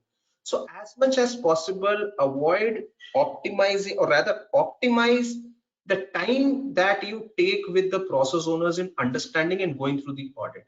It is important that you spend enough time in understanding from them, but optimize it, avoid repeat questions, avoid, I mean, important, you don't understand, please go and do it, but try and do everything first time, not that 50% now, 50% later, or whatever it is, but give them adequate time frame for resolution. Meet enough, not meet frequently, but meet enough, and it's not after, it's often. I'm sorry, my typo error. Meet enough and meet often, okay, but give them adequate time. Now let me explain it with a story, okay. Okay, now I'm sure most of you guys would have gone by train at some point of time in your life, and you can probably imagine, and perhaps some of you might have also traveled by the 3-tier sleeper, where we would all use a chain to tie our luggage, okay. And imagine a story, you're sitting, and then you're settling with your family and with the co-passengers, and then you're now trying to put your suitcase underneath and put a chain, and then you suddenly realize that you've not got the chain. So what happens is you have this vendor coming in from that side. He's probably selling playing cards, paper soap, air pillows, and even this chain. He's coming, chain, and you say, "Haan bhai, chain kitne ka?" And he says, ₹100. And you say, "Arey, ₹100 to bahut zyada hai yaar. 40 mein doge kya?" And he says, "Nahi bhai sahab, nahi karna hai." And he walks away, and then he again comes, and now you are looking for other options. No one is there. The moment he comes back, you avoid his you avoid being in his eye contact. You avoid eye contact with him. The moment he comes in, you start looking disinterested. And now it's probably a minute left for the train to leave, and you're slightly worried because you don't have the chain, so you're worried about the safety of your luggage. And so it's almost now, you heard the 3 sirens for the train to leave, and this guy is still there, chain, aap saab bolo lene ka hai, he says, okay. And then you immediately say, by this time you're desperate, so your hand is already on your wallet, on the back side of your in your trouser, your hand is on the wallet, and you are saying kitna, and he says 50, okay, and 40, 100, and you come to a brilliant thing. You pick out the money, you give it to him, and by the time the train has also started moving, so he also jogging, or small strides, he gives you the chain, and you're very happy that you've done the deal at 50, and you go and try and now secure your luggage, and it just breaks, and you're holding your head like this. Now, it's not that the other guy is also happy, because in the hurry, intentionally or unintentionally, you have also given him a torn note. Okay. Now, why did this all happen is because you guys didn't give enough time for a proper negotiation, and everything was done at a hurried thing in the end. both you and the shopkeeper ended up with a very raw deal. This is exactly what happens if we don't keep engaging with them right from the beginning. Don't worry, don't think your audit observation is something closer to your chest. Today, in the age of digital scenario, it is very difficult to manipulate books of account. It is very difficult to hide transactions. Only thing possibly creatable are backdated approvals, which also through a lot of ways and means can be figured out. So therefore, believe in your process owners, engage with them and say, listen, this is what I have done, this is what the gaps we have seen, are we going the right way, is there something else we should do? And that is where he is going to see value add, saying, acha bhaiya mere ye 3 perspective hai, please take these 3 perspectives also in your mind and let's look at it that way. I have done this. There was an issue where we saw a lot of cross freight between products. The stock was available in South, but still the stock was coming from East, and on the same day some of the stock from South was going to East. Okay, there were some root causes we identified, and this process owner was a really seasoned, very thorough professional, extremely looked upon in the organization. And we went to him and we said, we're finding these cases in 15%. And he kept debating, saying that, it's not possible. Our own structure is such that I don't see it in 5% cases and stuff like that. And this happened much before we could go with an exit meet or whatever it is. And we went back and we again saw it was 15%.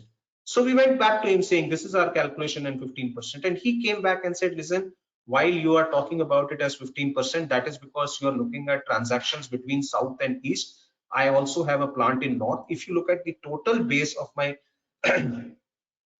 distribution cost, it will be only 5%. So this 5 and 15% issue addressal happened much in advance. And imagine if this would have happened in front of his boss, the entire digression or issue would have gone around the 5 and 15%, and people would have cast aspersions on our calculations, our working, our way of probably exaggerating issues. So giving time, and we also needed time to work out whether it is 5% or 15% or whatever. In fact, we ended up by saying it was 7.5%. So that actually put him also on that appreciative mode, saying, okay, I was wondering it's only 5%, but 7%, important enough, need to address that cost, acceptable.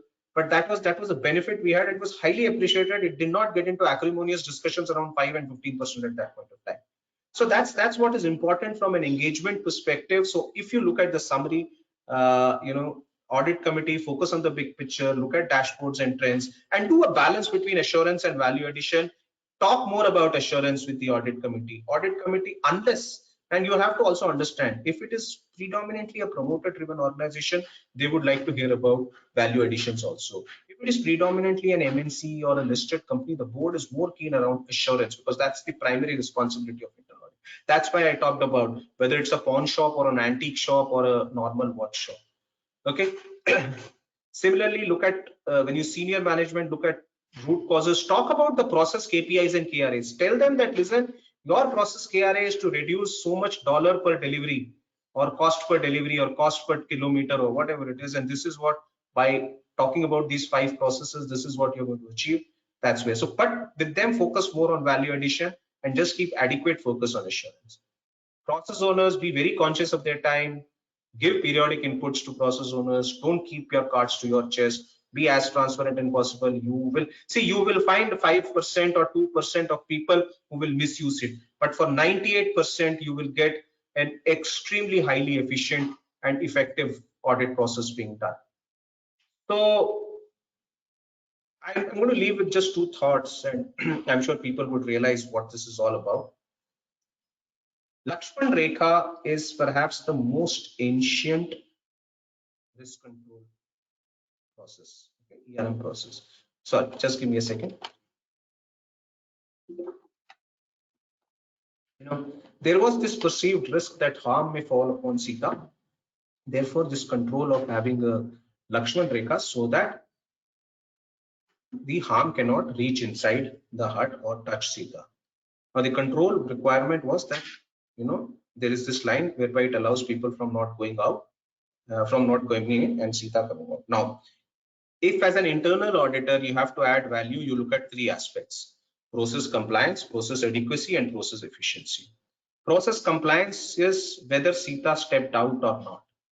Okay, Sita stepped out, so there was a process non-compliance. So if you do an audit before Sita's kidnap, you would say everything okay. If you do it after, everything is not okay, because people are breaching the process. No one is going to really appreciate you much on that, but important to check that. Stage 2 is process adequacy. You would say, okay, does this stop people from coming out from outside in? Yes, it does stop.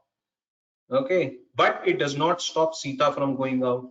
So therefore, is the process adequate? Is the control adequate? Maybe not. If it can stop a Ravan from coming in, why should it not stop Sita from going out? So look at it from a control adequacy perspective. Then, someone could come and say, why should I not trust my people? If I don't allow Sita to move out, how is she going to go out and collect the roots and berries and cook dinner for the night? How will she discharge her responsibilities, the business, so and so? Therefore, you look at process efficiency. Okay, I will not allow someone to come in from outside. I will not someone to go out from inside. But can I make this rekha a much larger circle across the hut, so that within the hut, within the boundaries of the hut or nearby boundaries, Sita could move also, and at the same time. So whenever you are looking at any process or any control or any risk, look at it from compliance, adequacy, and effectiveness perspective, and try to apply these filters. You probably will be able to get some solutions and not really focus on probably only compliance or the adequacy part. So that's one thing. If you kind of look at it and do it as a checklist kind of a thing, whenever you're looking at a particular area or a process or a sub process or an activity, I'm sure you'll be able to do that bit of value add. And lastly, and because this is a West, I chose this WIRC, I chose this slide. Is, I'm sure you must have seen this movie, this dialogue in Marathi must have been very, "Tujhe mala mahit nahi, te sanga." Which means, tell me something I don't know. You guys have to keep bringing novelty to your business, to your senior management, to your process owners, and to the board. So while keep the core essence together, try and get something new every quarter or every second quarter, so that they also look at value addition. So that's all from my side. Happy to take any questions. I hope I have not taken much time. Yeah, probably next time. Thank you all. Thank you, Shiva. Really very good. I would say picking a picture and then talking the story and communicating the message. I'm astonished, Shiva, really, and grateful for joining. I now request my colleague coordinator Saurabh Ajmera to carry out a much deserved formal vote of thanks. Saurabh, over to you. Saurabh, you are on mute. Thank you, Murtuza. It's my pleasure to present vote of thanks on such a wonderful session in which Sivaram sir explained through various pictures, videos, and various important examples to the topic. And on behalf of WRC and all the members who have attended today, I like to propose very well-deserved vote of thanks. And thank you for sparing valuable time and being with us. Thank you, sir. Thank you. My pleasure. Thank you. Shiva, thank you. Really grateful. With that, I think Sivaram today talked about multiple stakeholders, and one of them were audit committee. And we have stalwarts who are audit committee chairmen in certain companies. And I request all the panel moderator, Dnyanesh, Pandit, and all the four panelists, past president of ICICA, Nilesh, Vikamsey, sir, past WRC chairman, CA Atul, Bheda, sir, CA Ashok, Barat, sir, and CA Adesh, Gupta ji, to all join in on the panel with us. Thank you everyone for joining in. And really, on this Sunday morning, we got a solid panel, and they are all on multiple boards, different type of industries, starting from financial services to banking to manufacturing. And we will now hear from them what is their expectation from the chief audit executive, and also their expectation from the CEOs and CFOs of the company. I also recognize presence of CA Manish Gadia, Chairman WRC, who joined us. So may I now request Saurabh to, please, if you can introduce all the panelists briefly one by one, and then we hand over to Dnyanesh to get the panel started. Over to you, Saurabh. Thank you, Murtuza, Murtuza. I'm not able to see Adesh ji and Atul. I don't know whether the videos are on. Maybe on in my screen, I can see only 6 windows. Sir, I think you will have to go to the webcam option, and maybe if you see like you will have to select there, and everyone will be visible. And Okay, in I'm any saying case, all in a anyway. few I minutes, think yeah, 3-4 of us will go out. So then, in any case, the 5 will fit in again. no issues, no issues. Thank you, thank you, thank you. Yes, sir. Thank you, So, Murtuza. Saurabh, Thank you. Thank you, Nilesh Thank bhai. you. I'm able to see 8 of you. So maybe one or two screens here probably I'm also missing probably. I have joined from my iPad. Normally, I'm traveling and I don't have my laptop with me, so I'm on my iPad. So possibly that must be the reason, difference of systems. No, that is the problem. That is Anyway, the issue. carry on. Yeah. Nilesh bhai, that is the issue of iPad in this platform. So probably when I switch off my camera, so you can see others. I have the same limitation, so I'm also on my iPad. But Okay. what Murthy wanted to say was that only the handsome will be seen. Those who are not handsome will not be seen. That's I agree. Yes, Saurabh. Thank you, Murtuza. It's a great privilege for me to introduce Galaxy of the Institute in terms of panel members. So first, I like to introduce past president of ICI, CN Nilesh Vikamsey sir. He is senior partner of Khimji Kaurji and Company LLP, chartered accountant since 1985. He is ex-chairman of the Federal Bank Limited and having directorship in various multinational companies. He is member of various important committees and speaker at various forums. Moving to the next member of the panel, a well-known personality, past Central Council member and past chairman of WRC, Atul Bheda sir. He is practicing chartered accountant with degree in law and information system audit. He has also done diploma in genealogy from Mumbai University. He is in practice since more than 35 years in the area of tax, audits, computer software developments, finance, corporate law, and various other professional assignments. He is audit committee chairman and non-executive director of Yes Bank Limited. Welcome you, sir. Now moving to the next member of the panel, Ashok Barat, sir. He is a fellow member of the ICAI and ICSI. He is associate of the Institute Chartered Accountant of England and Wales and CPA Australia. He is a past president of the Bombay Chamber of Commerce and Industry and of the Council of EU Chambers of Commerce in India. Currently member of the Managing Committee of Associated Chamber of Commerce and Industry of India. He is one of the board of. He is on the board of various multinational companies. Now moving to the next panel members, Adesh Kumar Gupta sir. He is a business professional and strategist having 36 years experience at Aditya Birla Group. He is an independent director in G Entertainment, Care Ratings and Vinati Organics. Besides pursuing the business of qualified insolvency resolution professional, he was recognized as best CFO by Institute of Chartered Accountants, IMA and Business Today. I welcome you, sir, Adesh Gupta, sir. And moving to the next panel member who is moderator of this session, Dnyanesh sir is a managing director in the financial service advisory practice of Protiviti India. He has over 18 years of governance, risk and compliance experience across banks, NBFCs and insurance companies. He has gained experience assisting companies across India, USA, Europe, Middle East and Southeast Asia. He has worked with private and public sector banks and insurance companies in governance, risk and compliance space, covering development of risk policies, AML risk assessment, compliance risk management, operational risk management, and various other assignments. I welcome you, Dnyanesh sir, as a moderator of the session. Thank you so much, Saurabh. Thank you for the introductions. Thank you, Murtuza, for getting us here for today's discussion. We've got a packed agenda today. I am conscious that we've got about 1 hour and 10 minutes. What we will do is we'll keep some time aside for questions towards the latter part of the conversation and discussion. With that, let's start. I think we've got a very senior and seasoned professionals on the panel today, eminent panelists with interesting topic of board expectations from audit functions. So without wasting much further time, maybe we can start with a broad and slightly open question. And maybe Nilesh, if I can start with you, if that's okay. Given the past experiences of working with internal audit functions from multiple vantage points, you've seen them from inside as well as from outside. How have you seen the internal audit functions mature over a period of time?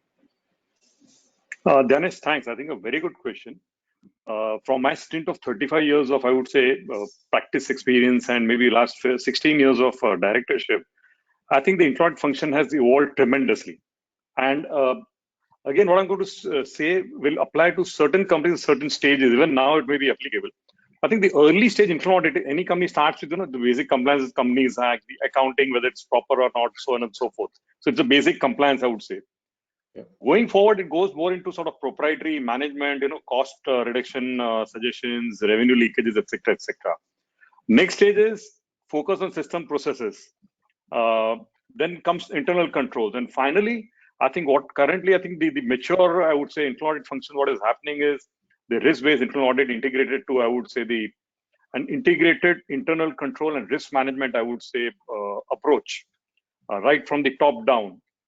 And currently what I'm seeing is most of the internal audit functions are now migrating to more and more use of data analytics, the mature ones.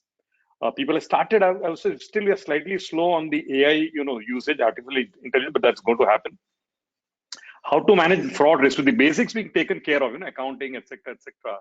So fraud is becoming a very key determinant. The IT controls, the cyber security. I think this change I've seen.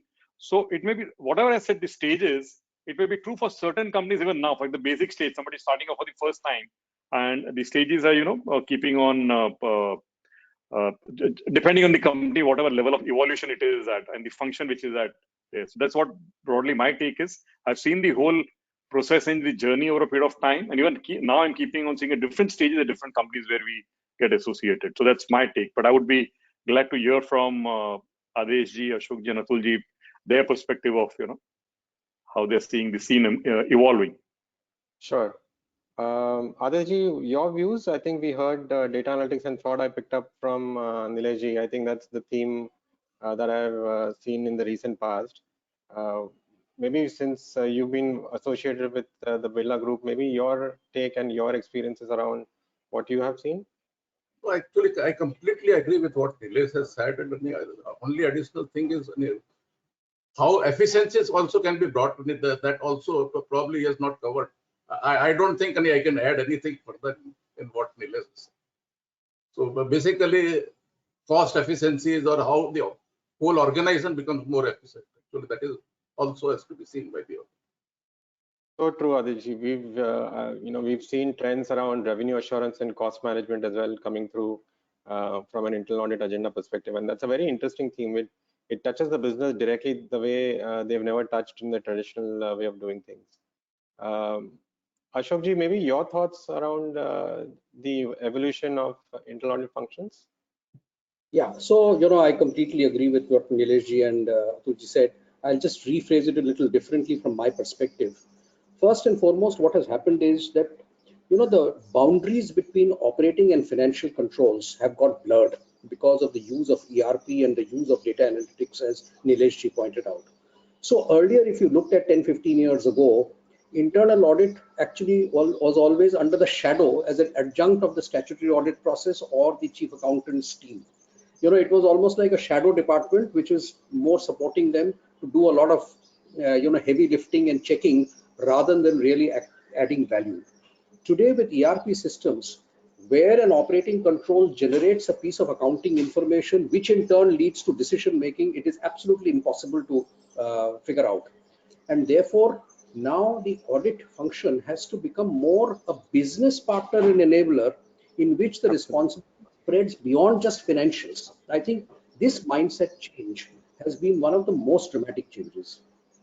And the corollary to this is that if you take internal audit as a service department, which services a certain number of clients, there has been an exponential growth in the number of stakeholders who are now interested in what the internal audit department does, what their outputs are, and how they can add value. Earlier, it was just the reports went to the chief accountant, or the CFO is an American origin term, but more in my time it was more of a CFO, or maybe the managing director if he needed, or the promoter of the company if he wanted to figure out what was going wrong. Nothing beyond. Today, internal audit is a department, and their output is a center of focus and attention to the audit committee, business heads, investors, statutory auditors, regulators, all kinds of people. They are all interested in knowing how robust is your internal audit function, what is the depth of its coverage, what have they brought out, has the company responded to it. So today, internal audit is actually in the mainstream. It is no longer a side function which existed 15 years ago because of either a compliance nature or somebody wanted to have someone to police somebody else. That day is gone. And this character change is going to put both these, the use of this blurring of boundaries, and this is going to have the maximum impact on the kind of people who now choose internal audit as a professional career for themselves. Absolutely, so true, Ashok ji. In fact, I recollect from your example the amount of time that these CAE, Chief Audit Executives, are now spending with the CEOs in discussing various topical issues, challenges, etc., has gone up drastically, and I think that's a very interesting trend. As the internal audit function, like you said, they have to be the business partners. As they kind of start doing that, it will obviously evolve, and it will obviously mature into a much more meaningful function as well. Before we move to the next question, maybe Atulji, your thoughts as well on the evolution of IA functions. Atul, you're on mute. You're on mute.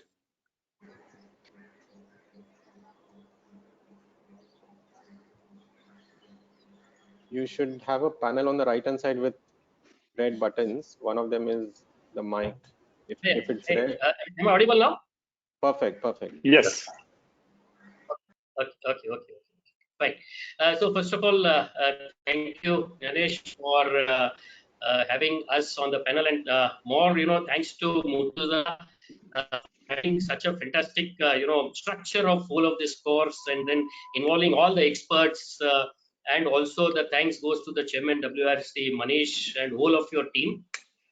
Coming to the question which has been put to all of us, I think most of the points have been very well covered by all the panelists here.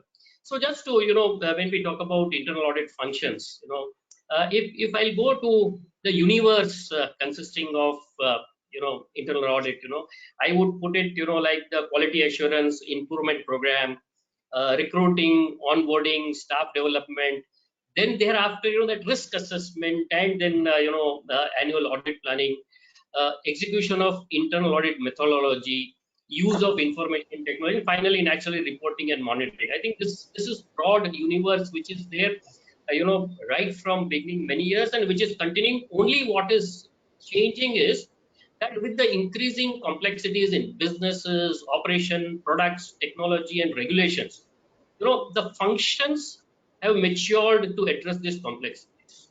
So that may be like right from the time of the policy framing, it may be methodology and approaches, it could be the people, it could be systems, it could be information technology, and finally it could be, communication and the reporting pertaining to internal audit. I think there is a sea change, and the maturity is absolutely, I would say, put it great.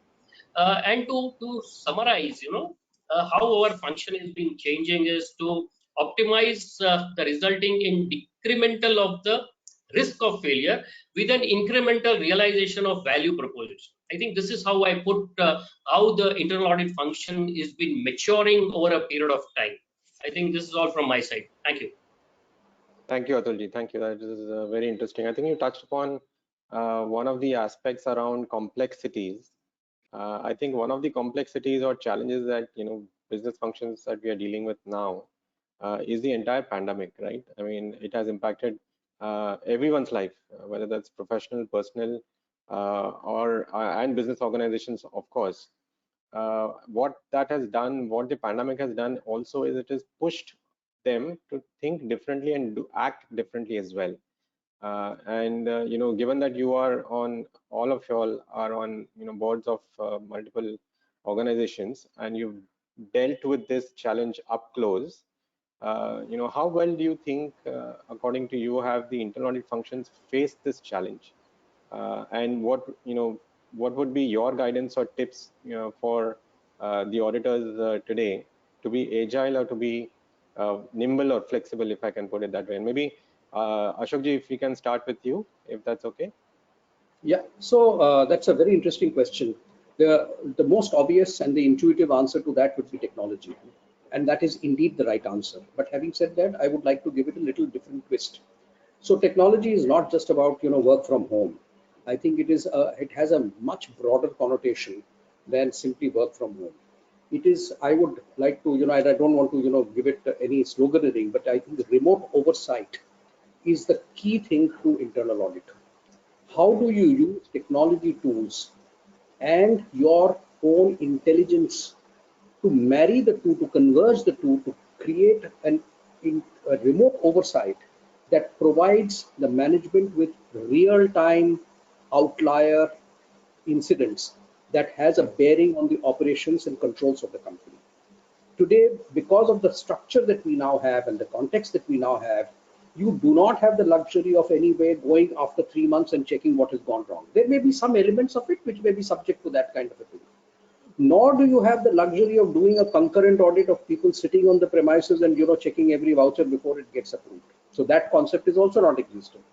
It has to be a combination of early warning system, defining rails within which any other transaction that becomes an outlier gets picked up for immediate management action. This has been and some of the things I can at least tell you in the financial services, the way some of these audit departments have responded and reacted to this. Believe me, if they had not responded with this kind of alacrity and this kind of sincerity, maybe there'll be unsung heroes, because the regulator always catches where things don't go right. But we don't at least recognize things which go, things go wrong, but we don't recognize things that go right. We would have had disaster. Can you imagine retail banks, 30,000 feet on the ground, going and collecting money from remote villages, illiterate people?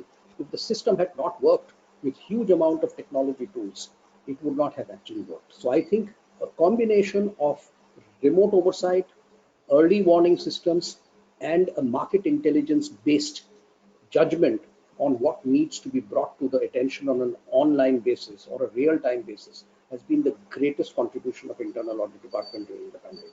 And I think we must recognize and reward this. Interesting thoughts, Ashokji. I think you brought in a very important element of remote oversight. A lot of functions, a lot of organizations did move to the entire work from home concept, but the remote oversight still remains, in my experience, it still remains a bit uncharted in that sense, and a little sensitive as well from a data and privacy perspective as well. Atulji, maybe your thoughts on this? You're absolutely correct. In saying that pandemic indeed has an impact on everybody's life, whether professional or personal. I have seen organizations and operations being equally affected, and more importantly, being pushed outside of their comfort zones. On a lighter note, while work from home or work from anywhere, the capacity and capabilities were always available in the relevant and the capable organizations. Only the pandemic may be credited to make that possible in the shortest possible time, which is, maybe it has lasted around now from March 2020, at least in India. So, it is always said that internal auditors must think ahead, plan ahead, and be ahead to be relevant. But few can say that they were ever prepared for this prolonged slowdown in the operations, such as the world is experiencing today. The COVID-19 pandemic, is presently probably the most rigorous test of the business continuity imaginable. A massive economic disruption by terrifying disease in the world that has become significantly more and more, having this risk with us. The internal auditors must weigh how the pandemic is affecting their organizations, how to help and how to stay relevant by bringing new values to the table. These disruptive changes to work patterns are unlikely to be temporary, seeing what is happening wave one, wave two, and I don't know what would happen in the years to come or months to come. And they are placing new demands on many of the competencies of the internal auditors to strive to excel. As you said, being nimble, maybe auditing remotely, analyzing the data, monitoring cyber controls, managing crisis. Maybe are few if we name, if at all we want to name. Clearly, there is no single solution. Internal auditors are reviewing what had previously been robust audit processes to determine their suitability under the present circumstances, and are brainstorming new approaches, I would say. That means that there is much learning which is going on a very regular and a continuous basis. And rather than scrapping of our old whatever audit plans or new dimensions, now what we have to do is we have to reprioritize our whatever functions are there, and give some creative ways to gain the remote access, which we have been discussing. All of us been talking about it. So that is how the expanding the value of internal auditors' role is always there. So when you talk about the to provide assurance and to have insight on the business as usual, the risk and responses, if I want to say something on that, maybe the internal auditors would now have to move from the crisis management to the issue management, to the short-term risk management, to the maybe long-term risk management, because along way it must be also made sure that what are we doing, how are we going to do it. Maybe we have to participate in the crisis management committees, attend the project steering groups, provide independent objective voice to help the challenge management thinking on the risk. Identify the new areas and the changes, eliminate duplicate bottlenecks, etc. Because this is, I would, for an internal audit department, internal audit team, I would feel, yes, there is a challenge, but I think this is an opportunity. So many old things are there which we can change today. Always the internal audit departments wants that this thing should be changed like this should be done like this. Regularly, the reporting is being done, but always we do not get that particular result. So maybe this is the time, this is the opportunity where this sort of whatever things which are there, which is a challenge, which is a long time consuming reports, all that things we can really help. One more thing where the internal auditors who are trying to have that work remotely, maybe how we can use IT more, maybe Microsoft Teams, Zoom, WebEx, all these things will be really very useful. And naturally, what we have to keep in mind is the country specific privacy law in this. Other thing where we can look into is try to convert the documentation into electronic format. This is an opportunity for the internal audit team. Otherwise, we have bunch of documents which are piling up. How can we convert this bunch of documents into electronic documents which are available whenever it is required? And actually, your regular review, audit plans, and most important is maybe you have to ramp up the data analytics. These are few thoughts and tasks, but most important. Probably this is the time to keep the human touch factor. Maybe now it is so difficult for us, because all of us are so engrossed and so much used to weekly meetings, maybe discussions. So how do we see that human factor is there, whereby we have that discussion specific, though we are in isolation, how can we do that? So maybe we can use some short stand-ups, video, audio, can have virtual coffee sessions.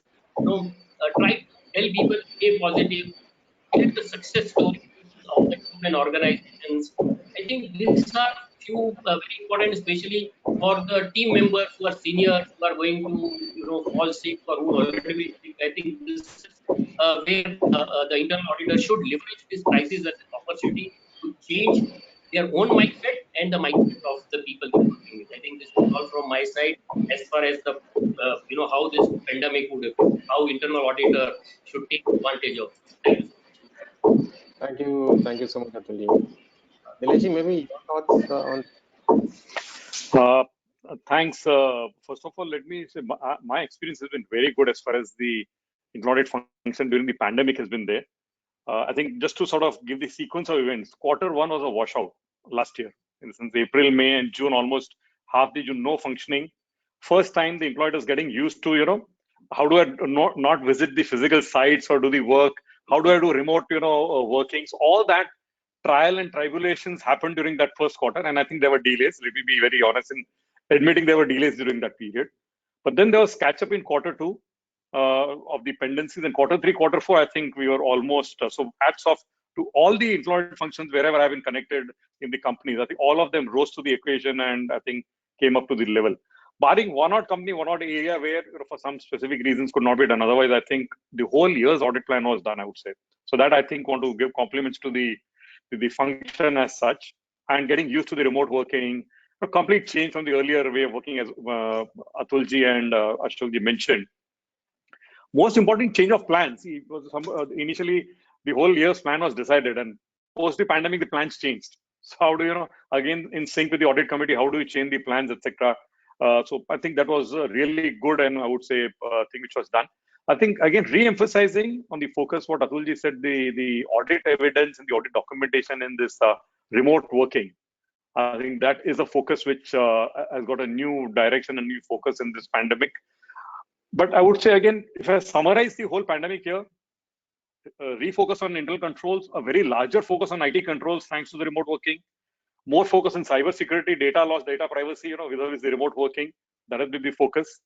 And from a business and operations, perspective, the cash flow management, I would say this pandemic has been a year where I think the cash flows of almost all the organizations went to change. The complete trade cycle has changed in the sense, the cash flow. So that also internal audit focusing on the cash flow management, the supply chain challenges, and overall, again, the change in the risk management.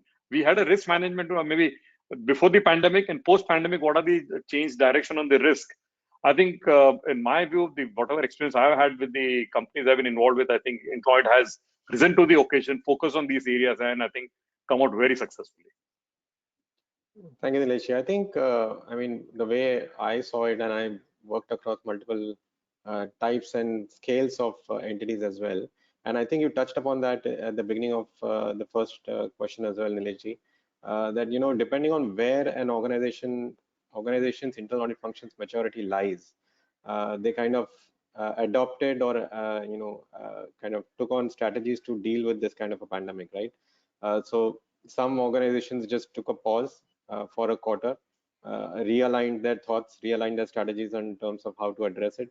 Some were nimble enough to start some areas, finish some areas as part of the audit plan, and some completely revamped their audit plan and reprioritize to support the business functions, because I think business functions were struggling as well, like any other setup, right? So I think it was a mix of experiences, depending obviously the size and scale of the organizations. Adesh, what about your experiences in this space? How have you seen organizations cope up with, especially the internal functions with the pandemic? Sir, I think you're on mute. Adesh, you're on mute. See, at many places, processes and IT systems were not integrated. There was a maturity of different kind of, I think, virtually it is forced that it is thrusted upon that these are integrated, and once they are integrated, even actually internal auditors' job of focusing on the smaller issues have come down, and now they can focus on a much bigger controls issues, much bigger efficiency issues, etc. So I think to some extent, this is also a blessing in disguise in upgrading the whole accounting system as well as our internal audit system. I agree True, sir. completely with Adesh. It has been thrust on us, I think, on the intra-audit function or maybe audit function or all of us. I think the pandemic has thrust improvement and changes in us. Yeah. Absolutely. I mean, I think and this people who thrust had was planned very, very, very dynamic. We did not get time to do anything, and just suddenly, and all of us started working on that. And as Nilesh ji mentioned, most of the companies, I think they have successfully done it. I think that is something great advantage. And maybe here I would say the chartered accountants are always very, very fast in adapting to the changes which are happening. This I can say from the experience of interacting with chartered accountants across the country. Nilesh bhai would agree with that. How we are adapting to the change. And I think very recently you see the income tax things which are happening. We are adapting it very, very fast. I think maybe that is one of the reason of our training which is happening right from the articles, how to adapt to change. I think this is what has been really excellent for all of us. I think it also accelerated the thought of using technology. While most of the organizations would have had plans to do data analytics, digitization, etc., over a period of maybe 3-5 years, the entire timeline got crunched, and then they reprioritize in terms of what areas they want to, pick up from a technology perspective or analytics perspective as well. I think, like you said, right, they were forced to push themselves to kind of achieve greater things. Necessity is the mother of invention. So when deep end, and I know, but I must compliment the institute. The way we are brought up, right from our article days. If you look at the course content, if you see the questions that are asked, we are taught to think outside the box, innovative, and not. So it's almost intuitive for us. I don't think most chartered accountants have to really exert themselves in order to be innovative, and because that's the way we are taught, that's the way the exams are. I mean, if you just know a section, you will never get around passing that exam. I can tell you this, and it's become even worse. I probably would not pass the pre-entrance exam today. That's the situation. But it has, much as it may create a lot of grievances, hurt, and angst, in the long run, it stands you in outstanding stead. And this is the message that I would like to leave with the student audience in this webinar. Just think of the larger picture that this institute is trying to address and instill in you. And internal audit is a good example of it, because statutory audit is still driven by some regulations. There are certain things that law requires you to do. Internal audit, you are given a canvas, you have to paint it yourself according to your understanding, your initiative, your enthusiasm, your desire to go deep down. I think the sky is the limit for an internal audit today, and particularly because of the regulatory support it has, the management support it gets, the stakeholder support. If an internal auditor today does not take advantage of the opportunity that has been presented him or her, I would blame the internal auditor. I can tell you, barring a few places where the promoter might say, no, I don't want to hear the bad news. That's a very, very, but given the onerous responsibility of audit committee chairman, I don't think they can go beyond a point. So they will have the independence and objectivity to respond to whatever is required of them. And technology allows them to drill down as much as they want. Absolutely. Interesting thoughts. I think, I hope the budding and upcoming internal auditors have taken a note of this. Moving on to a slightly different, slightly more operational in that, or tactical point in that sense. We've seen KPIs being added to internal auditors as well as business functions from an internal audit perspective. There are obviously plus and minuses of having KPIs for the internal audit functions as well as for the business functions to support the internal audit of the organization. Have you seen any practices evolve over a period of time?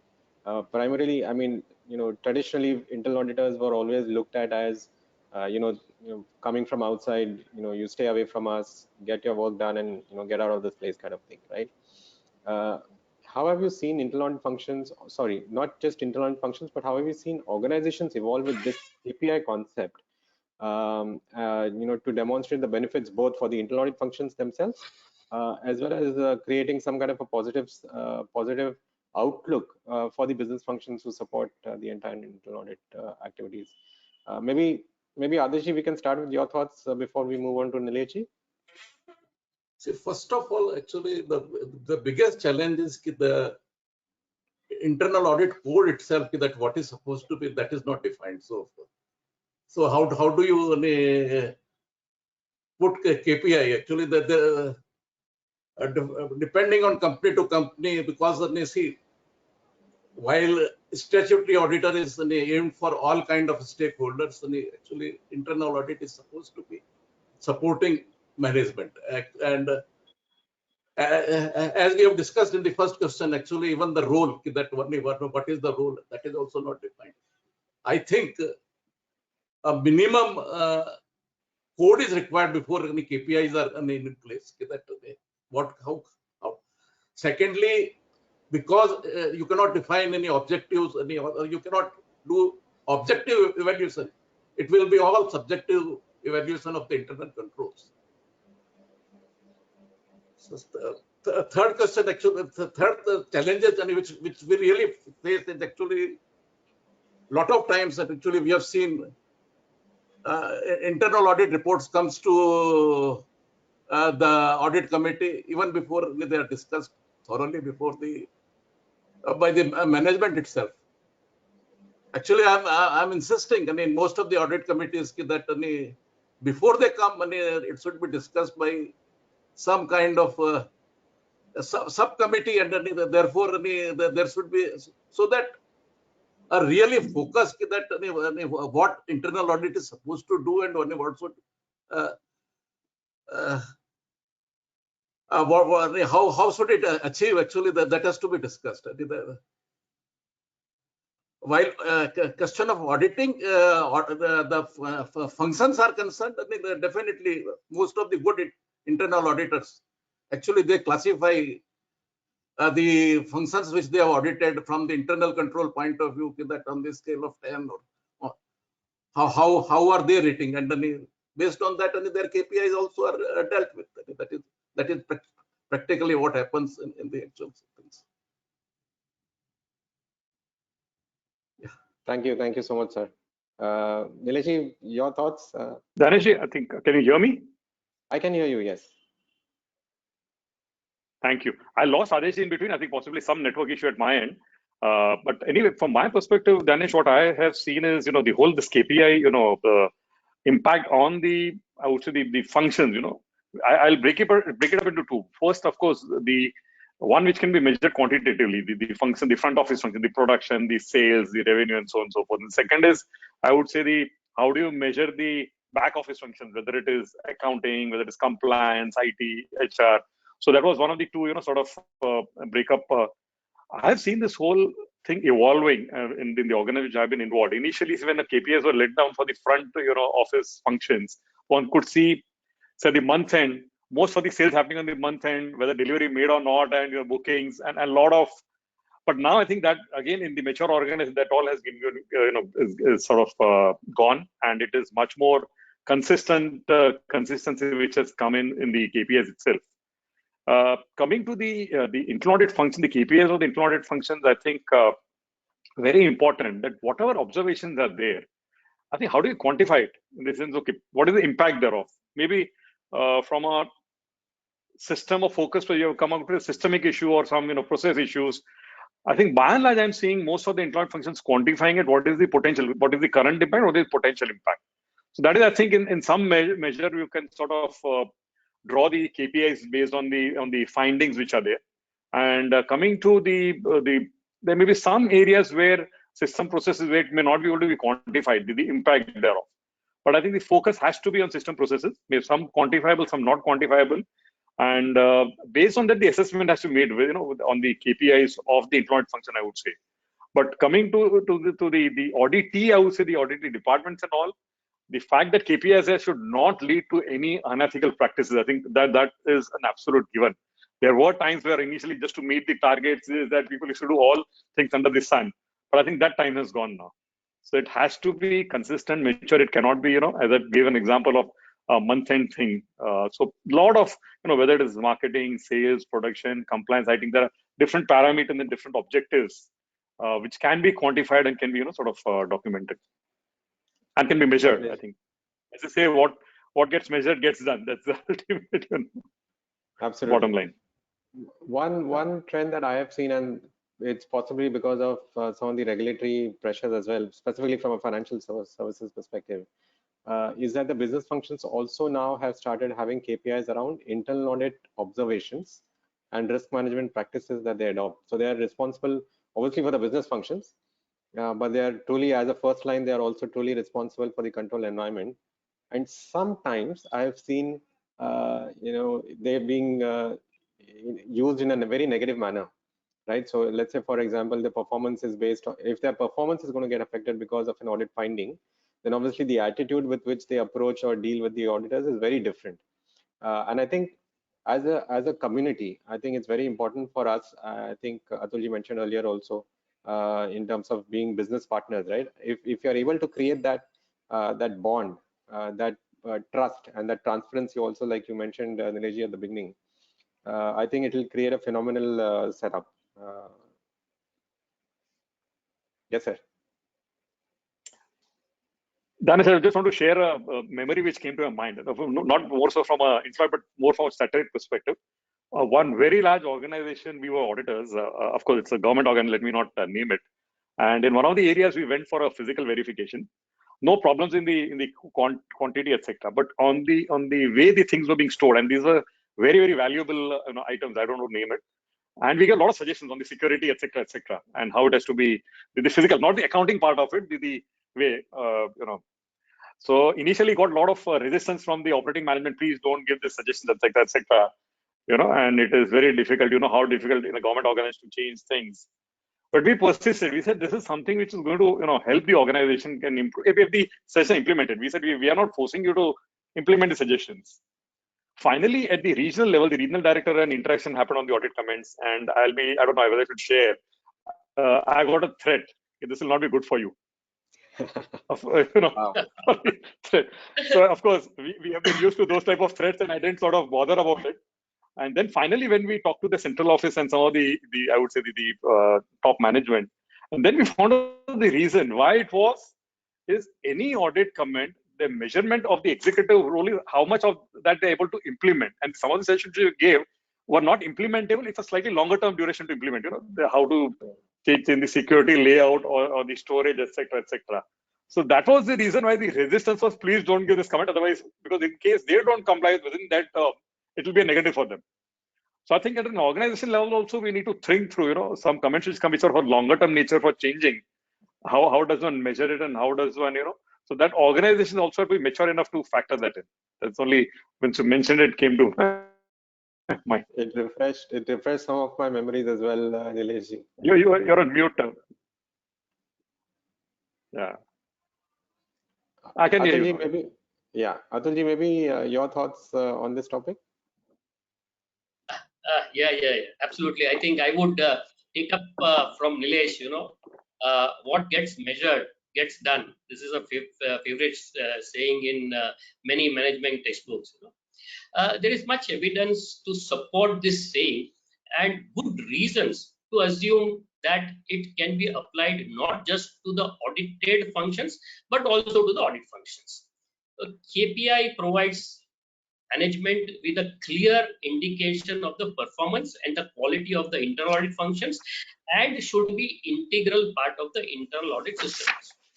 It should focus on added value generated by the internal audit activity for both internal as well as the external stakeholders. The performance measures captured in KPI can be qualitative or it could be quantitative. And good practices is therefore to develop a number or a basket, all things put together of all the indicators that measure different aspects of the internal audit performance, and also reflect the I would say, needs of different stakeholders. So there is usually referred as, balanced scorecard, consisting of internal stakeholders, external stakeholders, internal audit, external auditors, audit clients, all these things put together. So there has been, increasing acceptance that the qualitative measures can also address issues related to compliance. To ensure the qualitative factors, we are used effectively in measuring the performance, they need to be clearly defined and communicated. Further, a good, a common good practice observed where the firms make up qualitative risk assessments, adjustments, when allocating, determining the individual remunerations in through the use of balanced scorecard, and explicitly include risk and control considerations such as compliance breaches, risk limited breaches, internal control breakdowns, etc., etc., etc.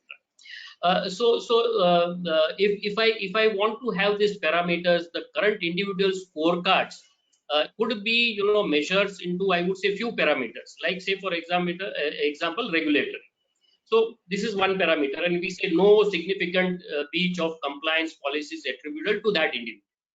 Then, if I go to, audit as one of the parameters, so no overdue, unsatisfactory, or required improvement audit findings attributable to that individual. Then I go to, say for example, another parameter that could be, could be risk, that no significant breach of risk policy attributable to an individual. Then I can go to control or governance part, where no significant breach or ongoing pattern pertaining to the relevant controls or the governance processes attributable to an individual. There could be other strategic, priorities. So maybe this could be, few of the parameters to see how the KPIs has been given. Like in banks, we have the guidelines on the compensation for the whole-time directors, the CEOs, material risk takers, control functions. So maybe something in line with that can be there. So that's all from my side. Thank you, Atulji. You mentioned balanced scorecard, and that kind of triggered a memory for me as well. Some of the organizations, larger global organizations, I've seen that they do something called as the NPS, Net Promoter Score, kind of a method to arrive at effectiveness or kind of an external view of within the organization, but an external view of the internal audit function of how they performed on their goals, etc. And that's a very interesting concept. What that does is it pushes internal audit teams also to kind of do better, to kind of innovate and add value to the organization's objectives, etc. Ashokji, your thoughts before we move on to the next question? So, I'd like to answer this question a little differently because my interpretation of this question is a little different. But anyway, I think there is an important dimension that I would like to bring. So we all recognize that, this question has two parts. One is the KPI for the auditor, one is for the auditee. I would actually like to look at it slightly differently. So there's an organizational KPI, and then there is a business KPI, and then there is an auditee or the functional KPI, the auditor's KPI. So I'll go back to a little, and the other thing that is important is we all have to recognize that by its nature, internal auditor or internal auditor audit is an adversarial function, because that is required for its maintaining its objectivity. So the trick is that despite having an adversary inside your house, okay, because the internal audit is sitting inside your house, how do you create a convergence in the KPIs between the auditor and auditee so that the adversarialness results in some kind of a symphony rather than a cacophony? That is the trick. And let me give you an example of what happened. I mean, I go back to my early days. In 1979, I was in fact working for Unilever, and they had Hindustan Lever, as it was then called. So we had a system that any capex above a certain amount, other than the IRR, this, that, and the other, there was a set of parameters that the chairman would evaluate before he would sign off. And this was about the quality of management. And industrial, at those days, industrial relations was a very important parameter, because they didn't want to put the investment in a place where there would be a problem of labor union, etc., etc. So there was one particular capex. Those days it was 7 or 8 crores, which was a huge amount of money. And the two units, which is the Suri factory in Bombay and the Garden Reach factory in Calcutta, were both pitching for getting that investment into their factory. And ultimately, Garden Reach factory won. And everybody made those pitches and what they thought that they would be able to deliver that very well. I'm getting into a long story, but it's very important and interesting to see what was thought of in those days. When we went back and asked, why did Garden Reach win? So the then chairman, Dr. Ganguly, said it is amongst various things. They had a better internal audit score, an internal control. He didn't say internal audit score, he said internal control score. If I'm putting 8 crores of money and putting it in the hand of Mr. A and Mr. B, I would rather put it in the hand of Mr. B, who gives me an assurance that he will look after it better. Okay. So this is a very philosophical answer, because other things remaining the same, where would you want to put your money between two companies where you trust the management that they have better system, they're better this thing? So I think there could be no greater KPI for the internal audit function than to ensure that in the eyes of investors, employees, and stakeholders, they're able to convey that this is a safe organization, entrepreneurial and safe enough for you to put your money and make your return. I think that's a very philosophical answer. But getting into a more deeper answer, so obviously we talked about compensation, but I now will get into a very narrow way of the way I look at it when I'm looking at it from an internal audit point of view as an audit committee chairman. There are 3 or 4 things which I hold both the internal audit function as well as the auditee responsible for. The first one is an aging analysis of open IA issues, the consequences of that aging, and the accountability thereof. Because you might say that if an open issue has not been addressed, it is only the auditor's fault. No, it is equally an auditor's fault, because often an open issue is caused because, as Mr. Adesh pointed out, the discussions, the maturity and completeness of the discussions with the auditee has not happened to a point where you have come to a pragmatic answer to that problem. So, there's a deadline to meet, you put the report in. So it is not always negligence or misdemeanor which is the cause of an open issue. It is sometimes that फल अभी पका ही नहीं है, आप उसको कह रहे हैं कि अभी ये तो खाने में मीठा क्यों नहीं, अरे पका ही नहीं तो मीठा कैसे होगा? So this is an aging analysis, I think, is a very useful thing. The second score that I use is on repeated audit issues. If something keeps on coming back, I think there is a problem, both from an auditee's point as well as an auditor's point. So I create an index of what is called as repeated audit issues. And repeated audit issues can be in the narrow context of a particular unit or the same problem happening in some other factory. Because you see, when you pick up a factory, an audit, the management's role is to ensure that if something is going wrong here, immediately check whether it is happening in the other factory and make sure that it is corrected. If it is not happening, then it's a... And the third one is a slippage on a committed action, where you make a promise, say that it has been done, and when you do a spot audit and you find that on a spot audit your score is that it is poor score, then that is an indication of dishonesty. It is an indication of non-seriousness, and it is also an indication of great risk. So from my personal perspective, in the annual audit review that I do with the internal audit department and with the auditees, I ask for these 3 information, and this could be a very useful way of, I found it very useful. I'm just sharing it with you. So useful insights. Yes, sir. Yes, Nilesh. After you finish off your any, I would say comments, I just wanted to. No, please go ahead, sir. Please go ahead. I think Ashok has put it very nicely, and just wanted to share a couple of experiences. One of the organizers I was involved with, I joined in 2011, and the first audit committee comes a platter where 900 branches and 55,000 audit comments pending. Or Maria, where have I landed up? I said I should quit, but that time I was younger, 10 years younger. So I said, let's look at a cultural change. Young in Nilesh. So I told the audit head, I said it was a very large and continuous audit sort of a thing, and every quarter comments will keep on getting added, but every quarter there has to be a reduction of 5,000 comments. It's 55,000 comments, 900 branches, And I retired from that particular organization as a director in June 19. And I can share with you the number of branches had gone to 1,200 and the comments went down to 3,000. So that was so more current.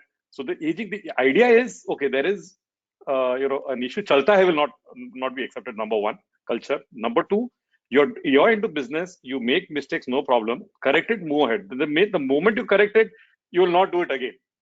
Unless there's a mala fide, that was sort of tackled separately. Any mala fide, I would say mistake. But genuine bona fide mistake, 99% used to be that, so that used to be changed. Second, very thankfully, thanks for escalating this repetitive issue also, Ashok. Some other smaller organizations, repetitive issue, and once in a while, one has to sort of blow your fuse, if I can say so.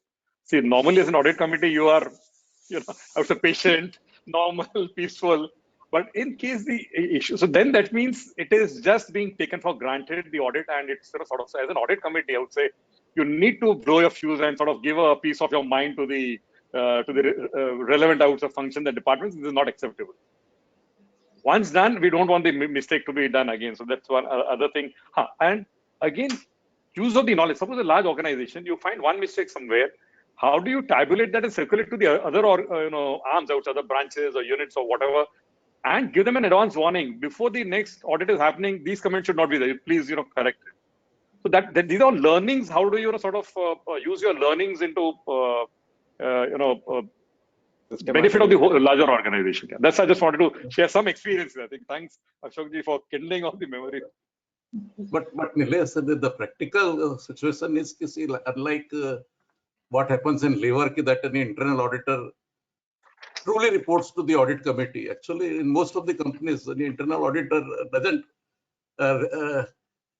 report to the audit committee. They report to the either MD, etc. And whatever we are talking of partnership, actually, they feel that their interference actually in their working, and unless see those kind of, see, ideally whatever we are talking has to happen, but it will take a lot of maturity before it happens. Adesh, I have seen this happening. Yeah, it happens. Initially there's resistance. It again depends on your personality. How do you sort of initially accept it and keep on changing and pushing and persevering in the change? That's that's the objective. Many times internal audit report is only placed in the meeting where accounts are audited. See, in that meeting there are a lot of other issues. So a lot of things have to be changed. So, see, like wherever I am in the audit committee, I ensure at least 2 meetings are held apart from the date when the audit committee, accounts are adopted. So 2 special audit committee happens for during the year for reviewing those kind of things. Atulji, I think you were trying to add something. Yeah. So Adeshji, tone at the top is really very important in this area. So how you handle the things, at the top?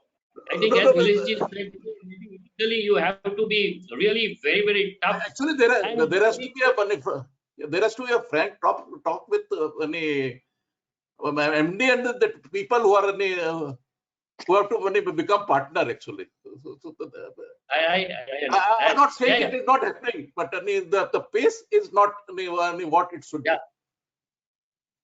Correct. Thank you. I think it is very. Can you hear me? Just one thing I wanted to add. Yes, sir. Can you hear me? Yes, sir. We can. On the audit committees being clubbed with the accounting one, the internal audit, this thing. What I have done in some of the companies is, assuming say accounts are going to be adopted on a particular day, the internal audit and all the other agenda is on the earlier day, 1 day, 2 day early, depending on the the dates of the audit committee, and never sort of by and large.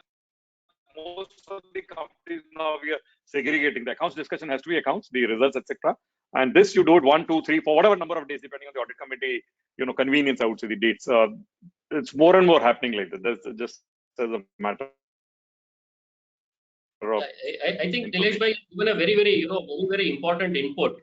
So what generally what we do is it may not be a formal audit committee meeting for the internal audit reports. It would be an informal discussion with all of the internal audit team, and without presence of the management team. That really gives a lot of insight because then they are able to talk freely. They are wanting to give responses, and that is a very good style of functioning. What Nilesh ji is mentioning. Absolutely, some very interesting experiences and insights as well. We'll move to maybe one last question. I'm conscious of the time. We've got about 15 minutes left. We'll do maybe one question and then see whether we have any questions from the audiences as well. This is slightly strategic in nature.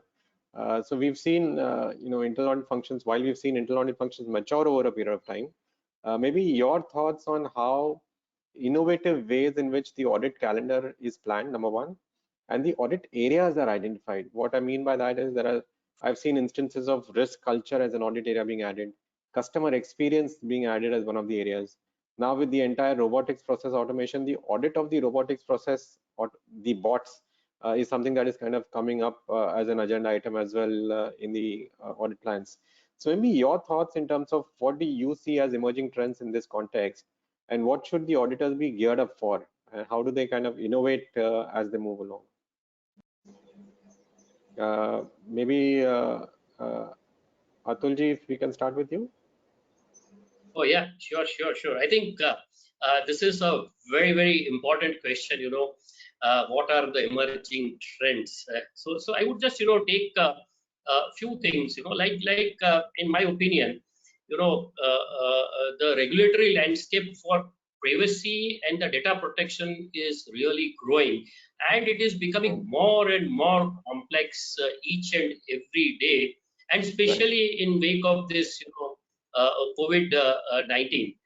But yes, there could be some lapses, there could be some concessions, but what we have to see is that the consequence should not be where we are failing to comply with the global data privacy regulations, which can be really serious. So I think the trend is that we have to have this particular thing at back of our mind when we are planning the things. Now, even before COVID-19 pandemic hit, cyber security was already a persistent threat to the organizations. So more and more companies are starting to recognize the need to create a third line of defense, one that can provide an independent review of the security measures and identify opportunities to strengthen the protection measures. Executive leadership, boards, they are demanding more insight into cyber risk, cyber attacks, and increasingly devast the businesses across the globe.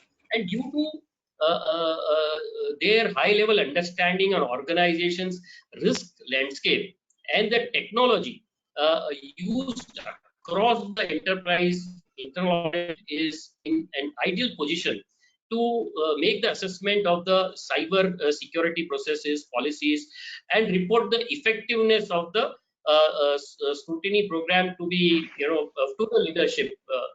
So this is one more area.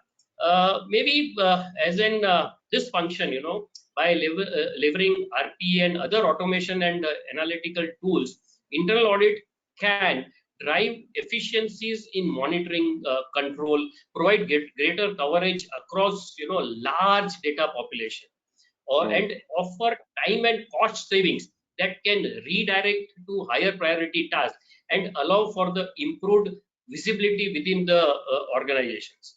Further, if I see, as I said earlier, the internal auditor now has to evolve from compliance-centric approach to becoming a trusted business advisor.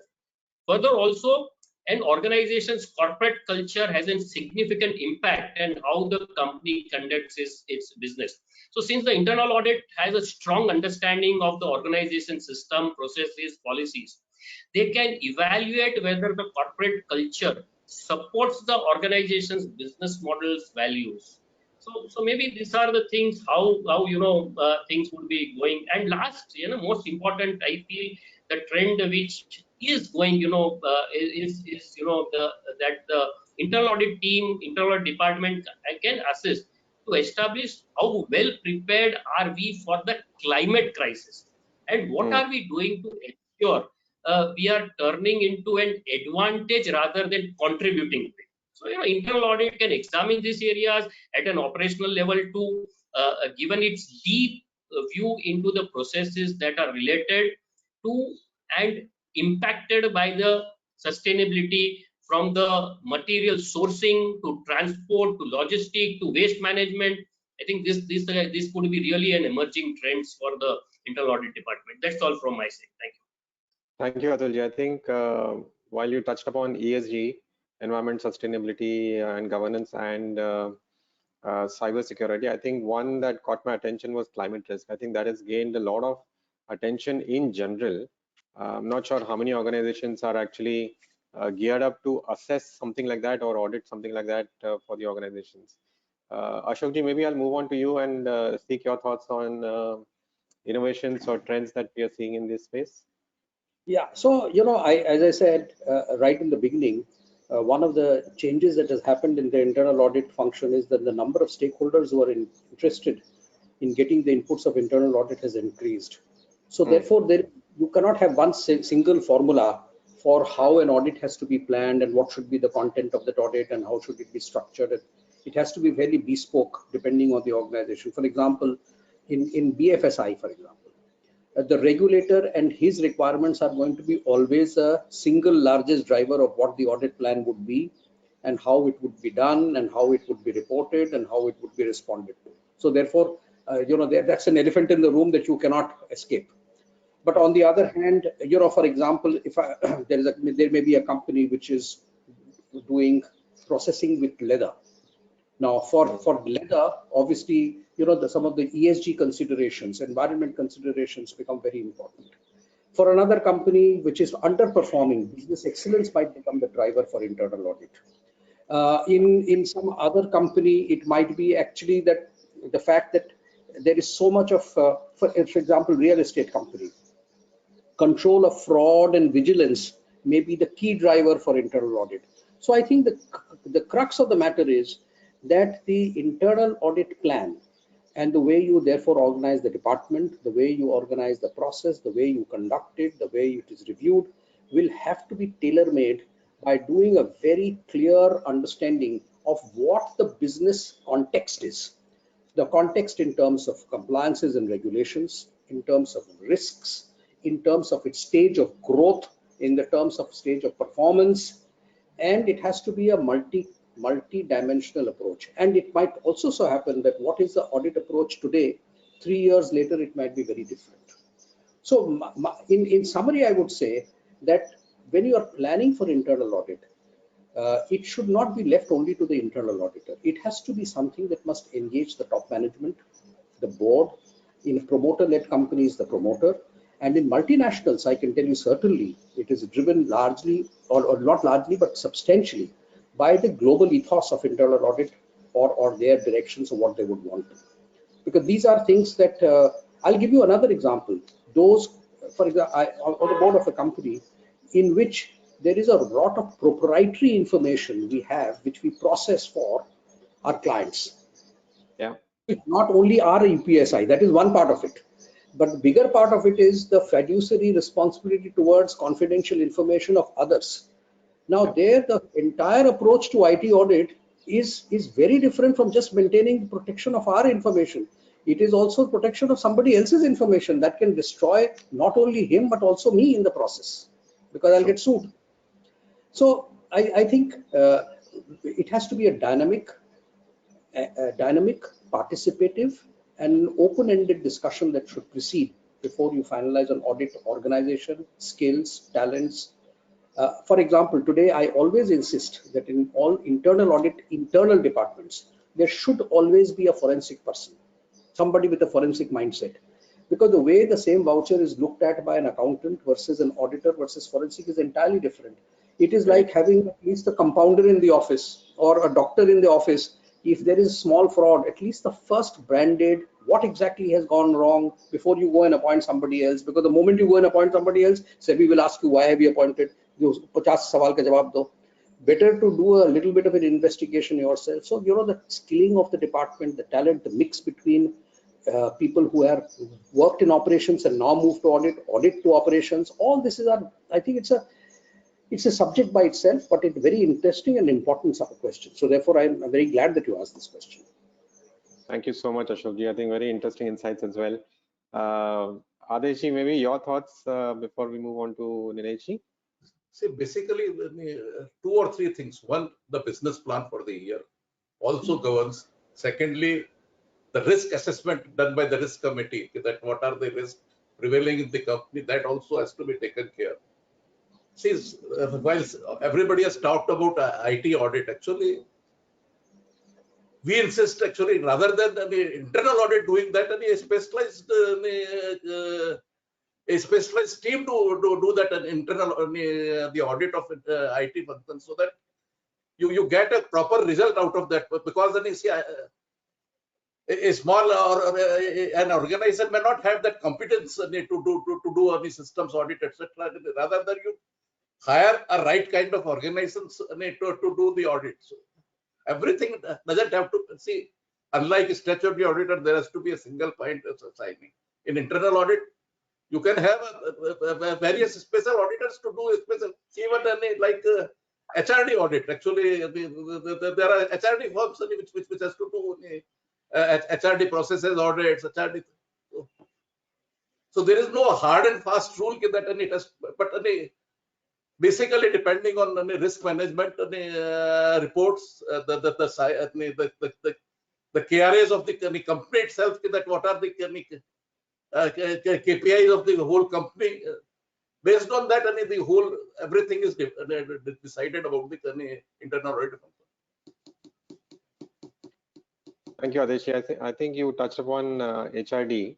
I think one thought I've always had is during the pandemic, I've always had is not sure whether organizations are looking at emotional aspects of people and whether that needs to be looked at in obviously you cannot audit that, but in some senses have some visibility around what is happening on that front, because that will anything happening to your people is going to affect your business plans, is going to affect your strategic objectives, everything pretty much, right? So interesting thought, Adeshji. Actually, in one of our companies, actually we made a specialized person to present that how to reduce stress out of the pandemic. Wow. Very interesting, sir. Nilesh, your thoughts? Thanks. I think Atulji, Ashokji, and Adesh just covered actually varied aspects. I would just sort of bring, especially Ashokji mentioned about different industries and how the trends and focus has to be different. On a generic level, my experience has been that off late, I think data analytics has been catching up as a trend. I think most of the companies are adopting it, but I think the usage will increase over a period of time. I think it has still not reached the optimum or the mature level. I think that has to reach maturity. On the AI front, not many organizations are using, I'm saying the employed functions are using AI as of now from a trend perspective. AI is being used in the operation, but in the internal audit, I'm not seeing it happening from my perspective. Maybe I've got a limited, I would say, sphere or a scope, but I'm looking at that happening. This is use of AI into internal audit.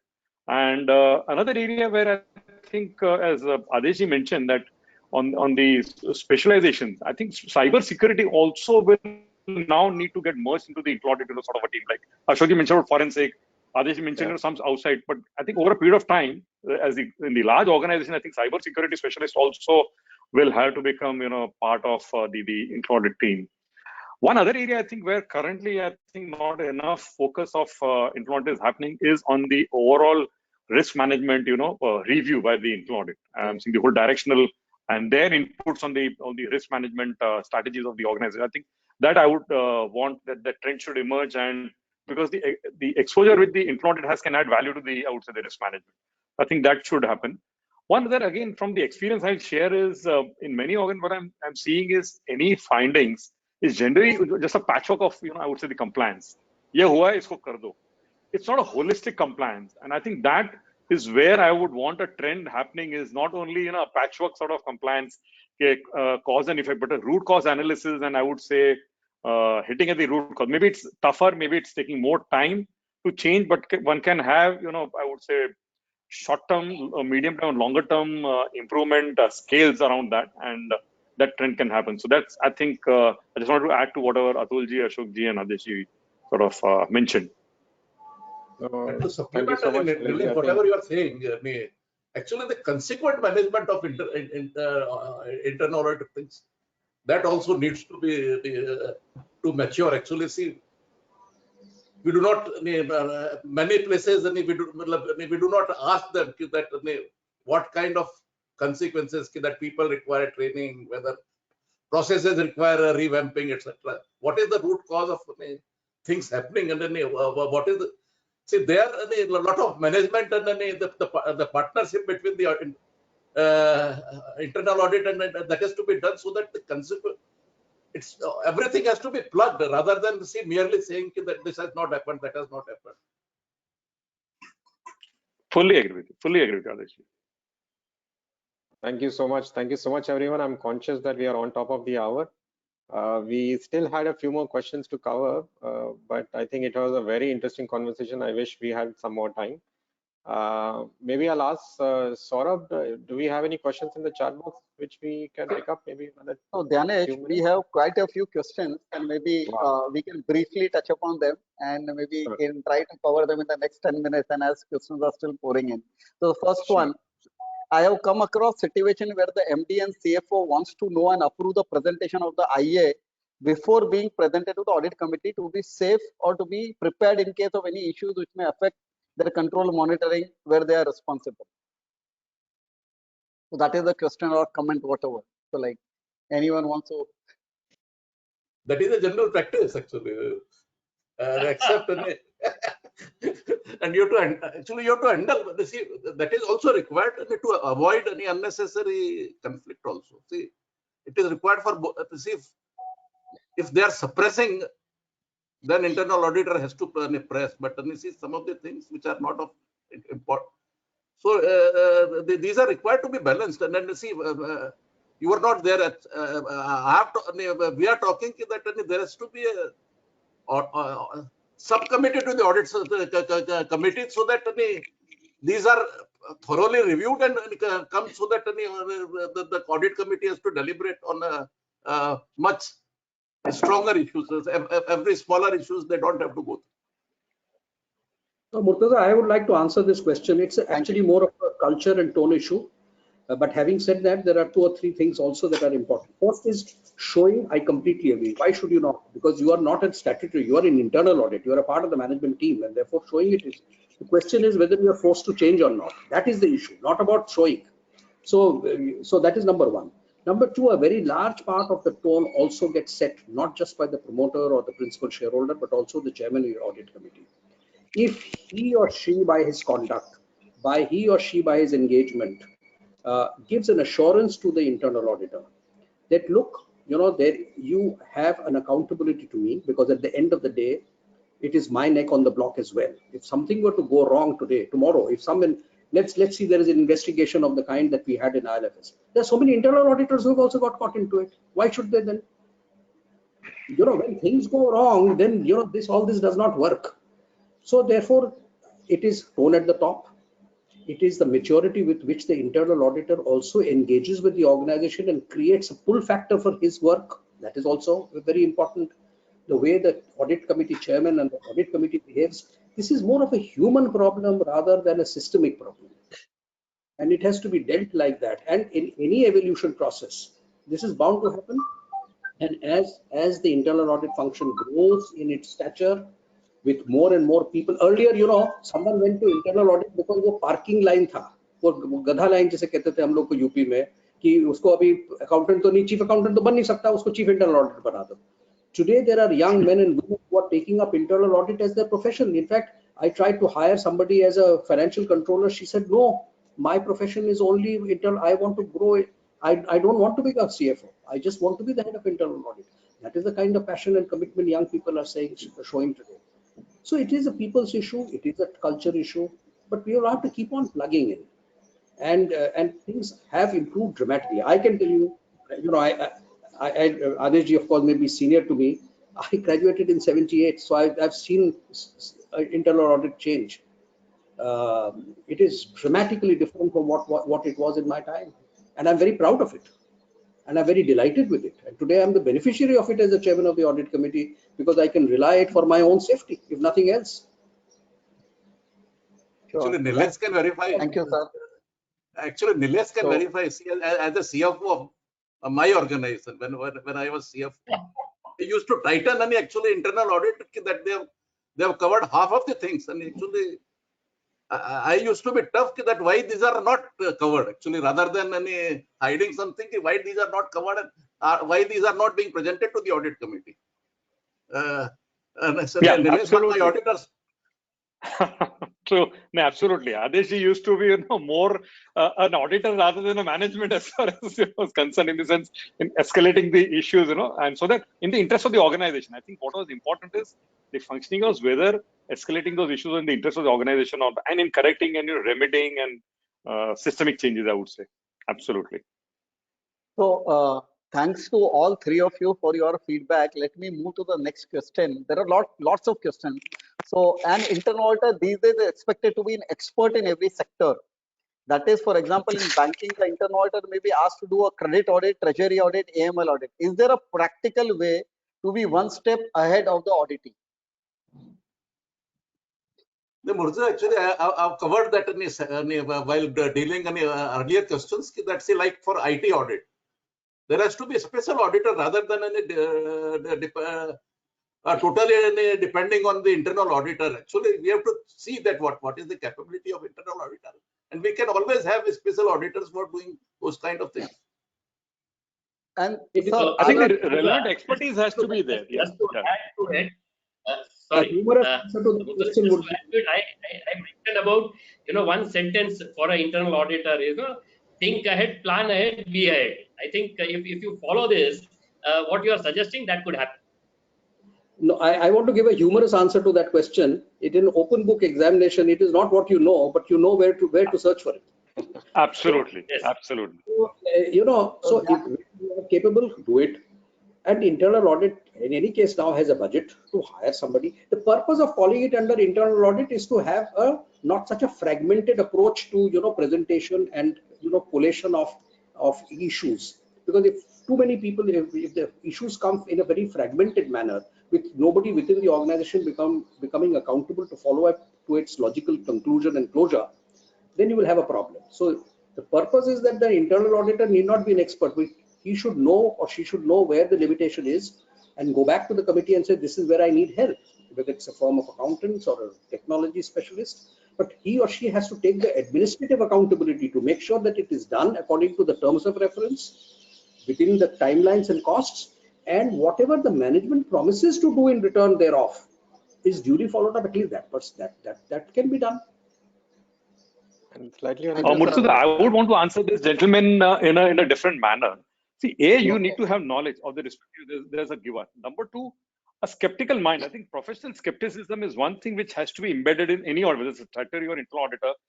Skeptical, what can go wrong when you're reviewing something, whether it's a treasury, whether it's ALM, whether it is credit audit. So number one, knowledge of that particular area, some experience, and the skeptical mind. I think if you've got all the three, then I think that there is no looking back. thank you, sir. So before I go to Dnyanesh also wanted to say something, but since it is a refresher course, let me again touch upon few things. So there is an SIS, Standard on Internal Audit, which talks about knowledge of industry. So that is the reason we are saying knowledge of industry, and large firms are now specializing. There is a banking team, insurance team, there is a manufacturing team, there is a telecom team. And people have also started hiring in real estate, construction, mechanical and civil engineers, and in a telecom team, network and IT engineers. Again, while in IT, you cannot be like a jack of all. If you are doing penetration testing and ethical hacking, then maybe you will not be able to do an IT GC. So there have to be expertise, and we'll have to pick up that. So I think knowledge of industry, knowledge of client's business, and knowledge of the IT environment. I think these three standards come to my mind, so I thought I'll touch upon. But Dnyanesh, over to you. You wanted to say something, Dnyanesh. On a slightly lighter note, I wanted to add that it's not a race, right? We don't have to compete with the business functions. As long as we know what the objective is, as long as we know what we are going after, as long as we know the area that is being audited, I think that should, and you are pragmatic and practical in your approach, I think that covers the objective. It's not a race to be ahead of the business functions to be one up, or that kind of an attitude should not be kept. Thank you, Dnyanesh. So I know that we are 9 minutes ahead of the time, but I'll still request the panelists for 2 more questions if that is possible. So I'm reading one. How do you handle a situation where the management requests auditor not to highlight an observation of non-compliance to major process gap to the audit committee, which they will implement before the end of the next quarter?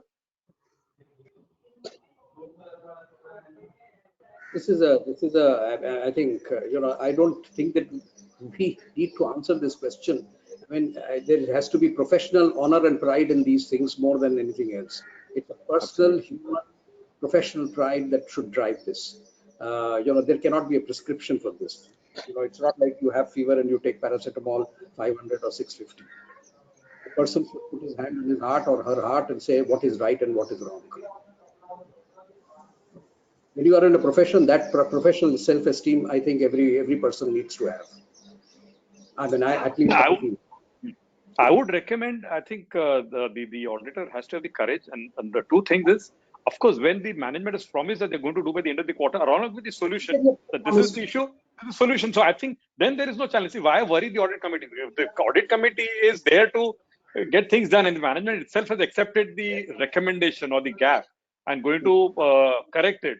So what's the challenge in informing, and along with the solution the management is given? This is a timeline, but next quarter and this will be done. I don't think there should be a challenge at all. I think this is a day in and day out thing which comes across. We come across, yeah. Okay, with that, let me move ahead to the next one. So, like one comment also. Thank you. It is always a treat to learn and interact with legends and panelists who are audit committee members. So that was a comment, but the questions are, during inter-audit assignment nowadays, audit committee also asked to cover new internal audit areas like control over internal financial control. Is it shifting to of statutory audit responsibility to internal audit? How to deal with it? And the second question with the same participant is there any necessity to standardize internal control report just like CARO, as there is no standardized internal audit report for findings as internal audit report changes within the company's requirement? I would say on the first point, if I can start off, is the reason why the audit committee is now focusing on, the internal audit also to look at the IFC on financial reporting is because that responsibility has come on the audit committee, apart from the statutory commenting on it on a regular basis. And what the audit committee wants is not only on financial reporting, I would say the complete IFC on the operations also, not only the financial reporting, and more depth review of the control areas, which are in line, where there are gaps, and how do we fix the gaps. And that's the objective of the audit committee. And the audit committee is relying on the internal audit. I think it is just like an arm of the audit committee. It is expecting the internal audit to come back with this feedback. Much more, I would say, what is happening in very large organizations, by and large, the controls are in place. But there are, one has to be continuously aware, continuously focused, and wherever there are gaps, keep on fixing it. So that will happen only if there's a continuous oversight on these areas. Sometimes some gaps in some process there are some gaps, and sometimes in some other areas there are gaps. So I think it has to, and that is on the first question, I would say. The second one was standardizing of controls, like a CARO checklist. The report, standardizing of reports. I think that is not possible. Depending, and again, on the way Ashokji mentioned, different industries, different, how it is coming in. Yeah, it is very important that we have an ABC analysis, high priority, medium, impact or low impact things. So depending on each company and at their evolution stage, I think the reporting formats may change. I don't think there can be standardization.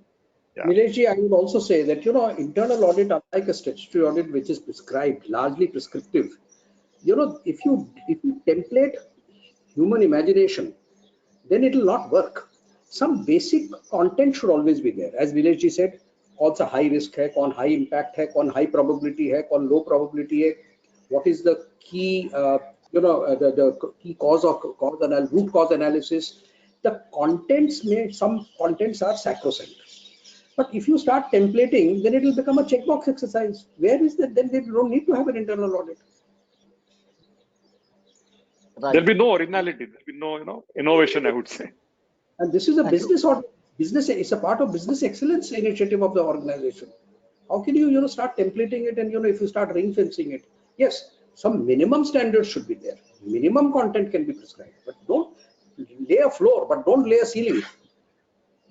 See, interestingly, some of the regulators have only prescribed minimums, and we have seen the companies try to defend. One should not see beyond these minimum. They are minimum. They are not the end, actually. Exactly. So the last one, and it is very simple, I think, and then we just close, and I request Vikas to do the vote of thanks. So if a IA function does not report to the audit committee It's a significant corporate governance failure. Does the companies of not mandate that, and should the chair of board not pick this? I think there's a parallel line. One is to the MD, the reporting, and second line has to be the audit committee. I don't think there is a, if that is the case, then there's no ambiguity there. I don't know why this question is, this is very clear. No? One is to the MD and one is to the, I would say, the audit committee. There are parallel this thing, reporting requirements, and the Companies Act, all the provisions. I think there is no two. Yeah, and Nilesh sir, there is another, in fact, in multinationals, there is a third dimension, that there is a group head of internal audit. In fact, not only multinationals, even an Indian company. I know of at least one Indian Absolutely.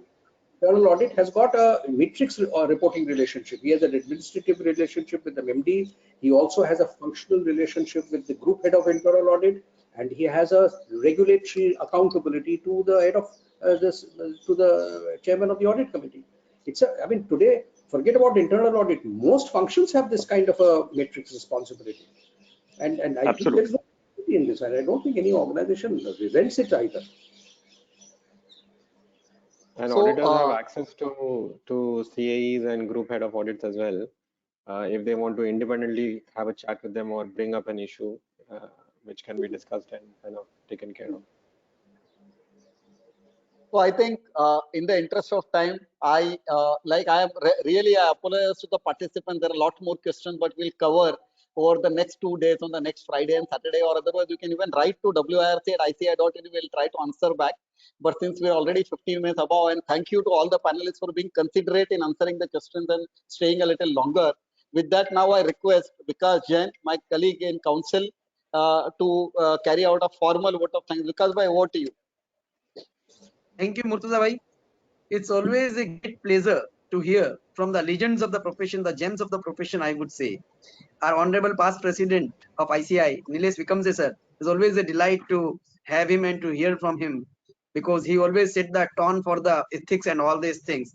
And whatever we are doing these days, ethics is the most important thing which should be kept at the highest pedestal, I would say, because whatever we are doing, so many questions that were being asked during this panel discussion, all has something to do with the ethics, I would say. If ethics are being maintained, if you listen to your heart, definitely we are going to get the most of the answers. And very rightly said by all the panelists. Our another panelist, Atul Bheda sir, our past central council member, again a man to whom I always admire. And whenever he used to come to Ahmedabad earlier for all the bank audit seminars, always, and such a I would say gem of the profession, always ready to deliver for the profession. Just give him a call and he's always say yes. That's it. The only thing is, at the most he can say, Vikas, date mari book che, so please date change kar de. So that is the only thing. Otherwise, so committed. So always great to have you, sir. And the other two panelists, I would say, Ashok, Barat sir, it has been a wonderful session from your side. You rightly said one should understand the business complexities, the nature of the business, and the human and cultural aspect. That is again most important to do any kind of audit, and especially more so ever when it comes to internal audit. Again, Adesh Gupta sir was also very well. You described that super specialization. That is the need of the hour, because whatever we are doing these days, earlier we talked about the specializations. Now it is about super specializations. So different this segments, all these things needs to be taken care of. The moderators and coordinators, Dnyanesh bhai and Saurabh bhai, wonderfully handled the program. And Murtuza bhai, as usual, the man of internal audit, the king of internal audit, I would say. So on behalf of the WIRC, a hearty vote of thanks to all of you, sir, and would love to see you again sooner. Thanks a lot, sir. Thank you for being here. Thank you. Thank you, Vikas bhai, and thank you, Thank you. everyone. Very interesting discussion. Thank you. Yes, sir. Thank you. Excellent. And to all the participants, we meet again on next Friday, 5 to 8, and then Saturday, 5 to 8. Thank you all. Thank you. Thank you.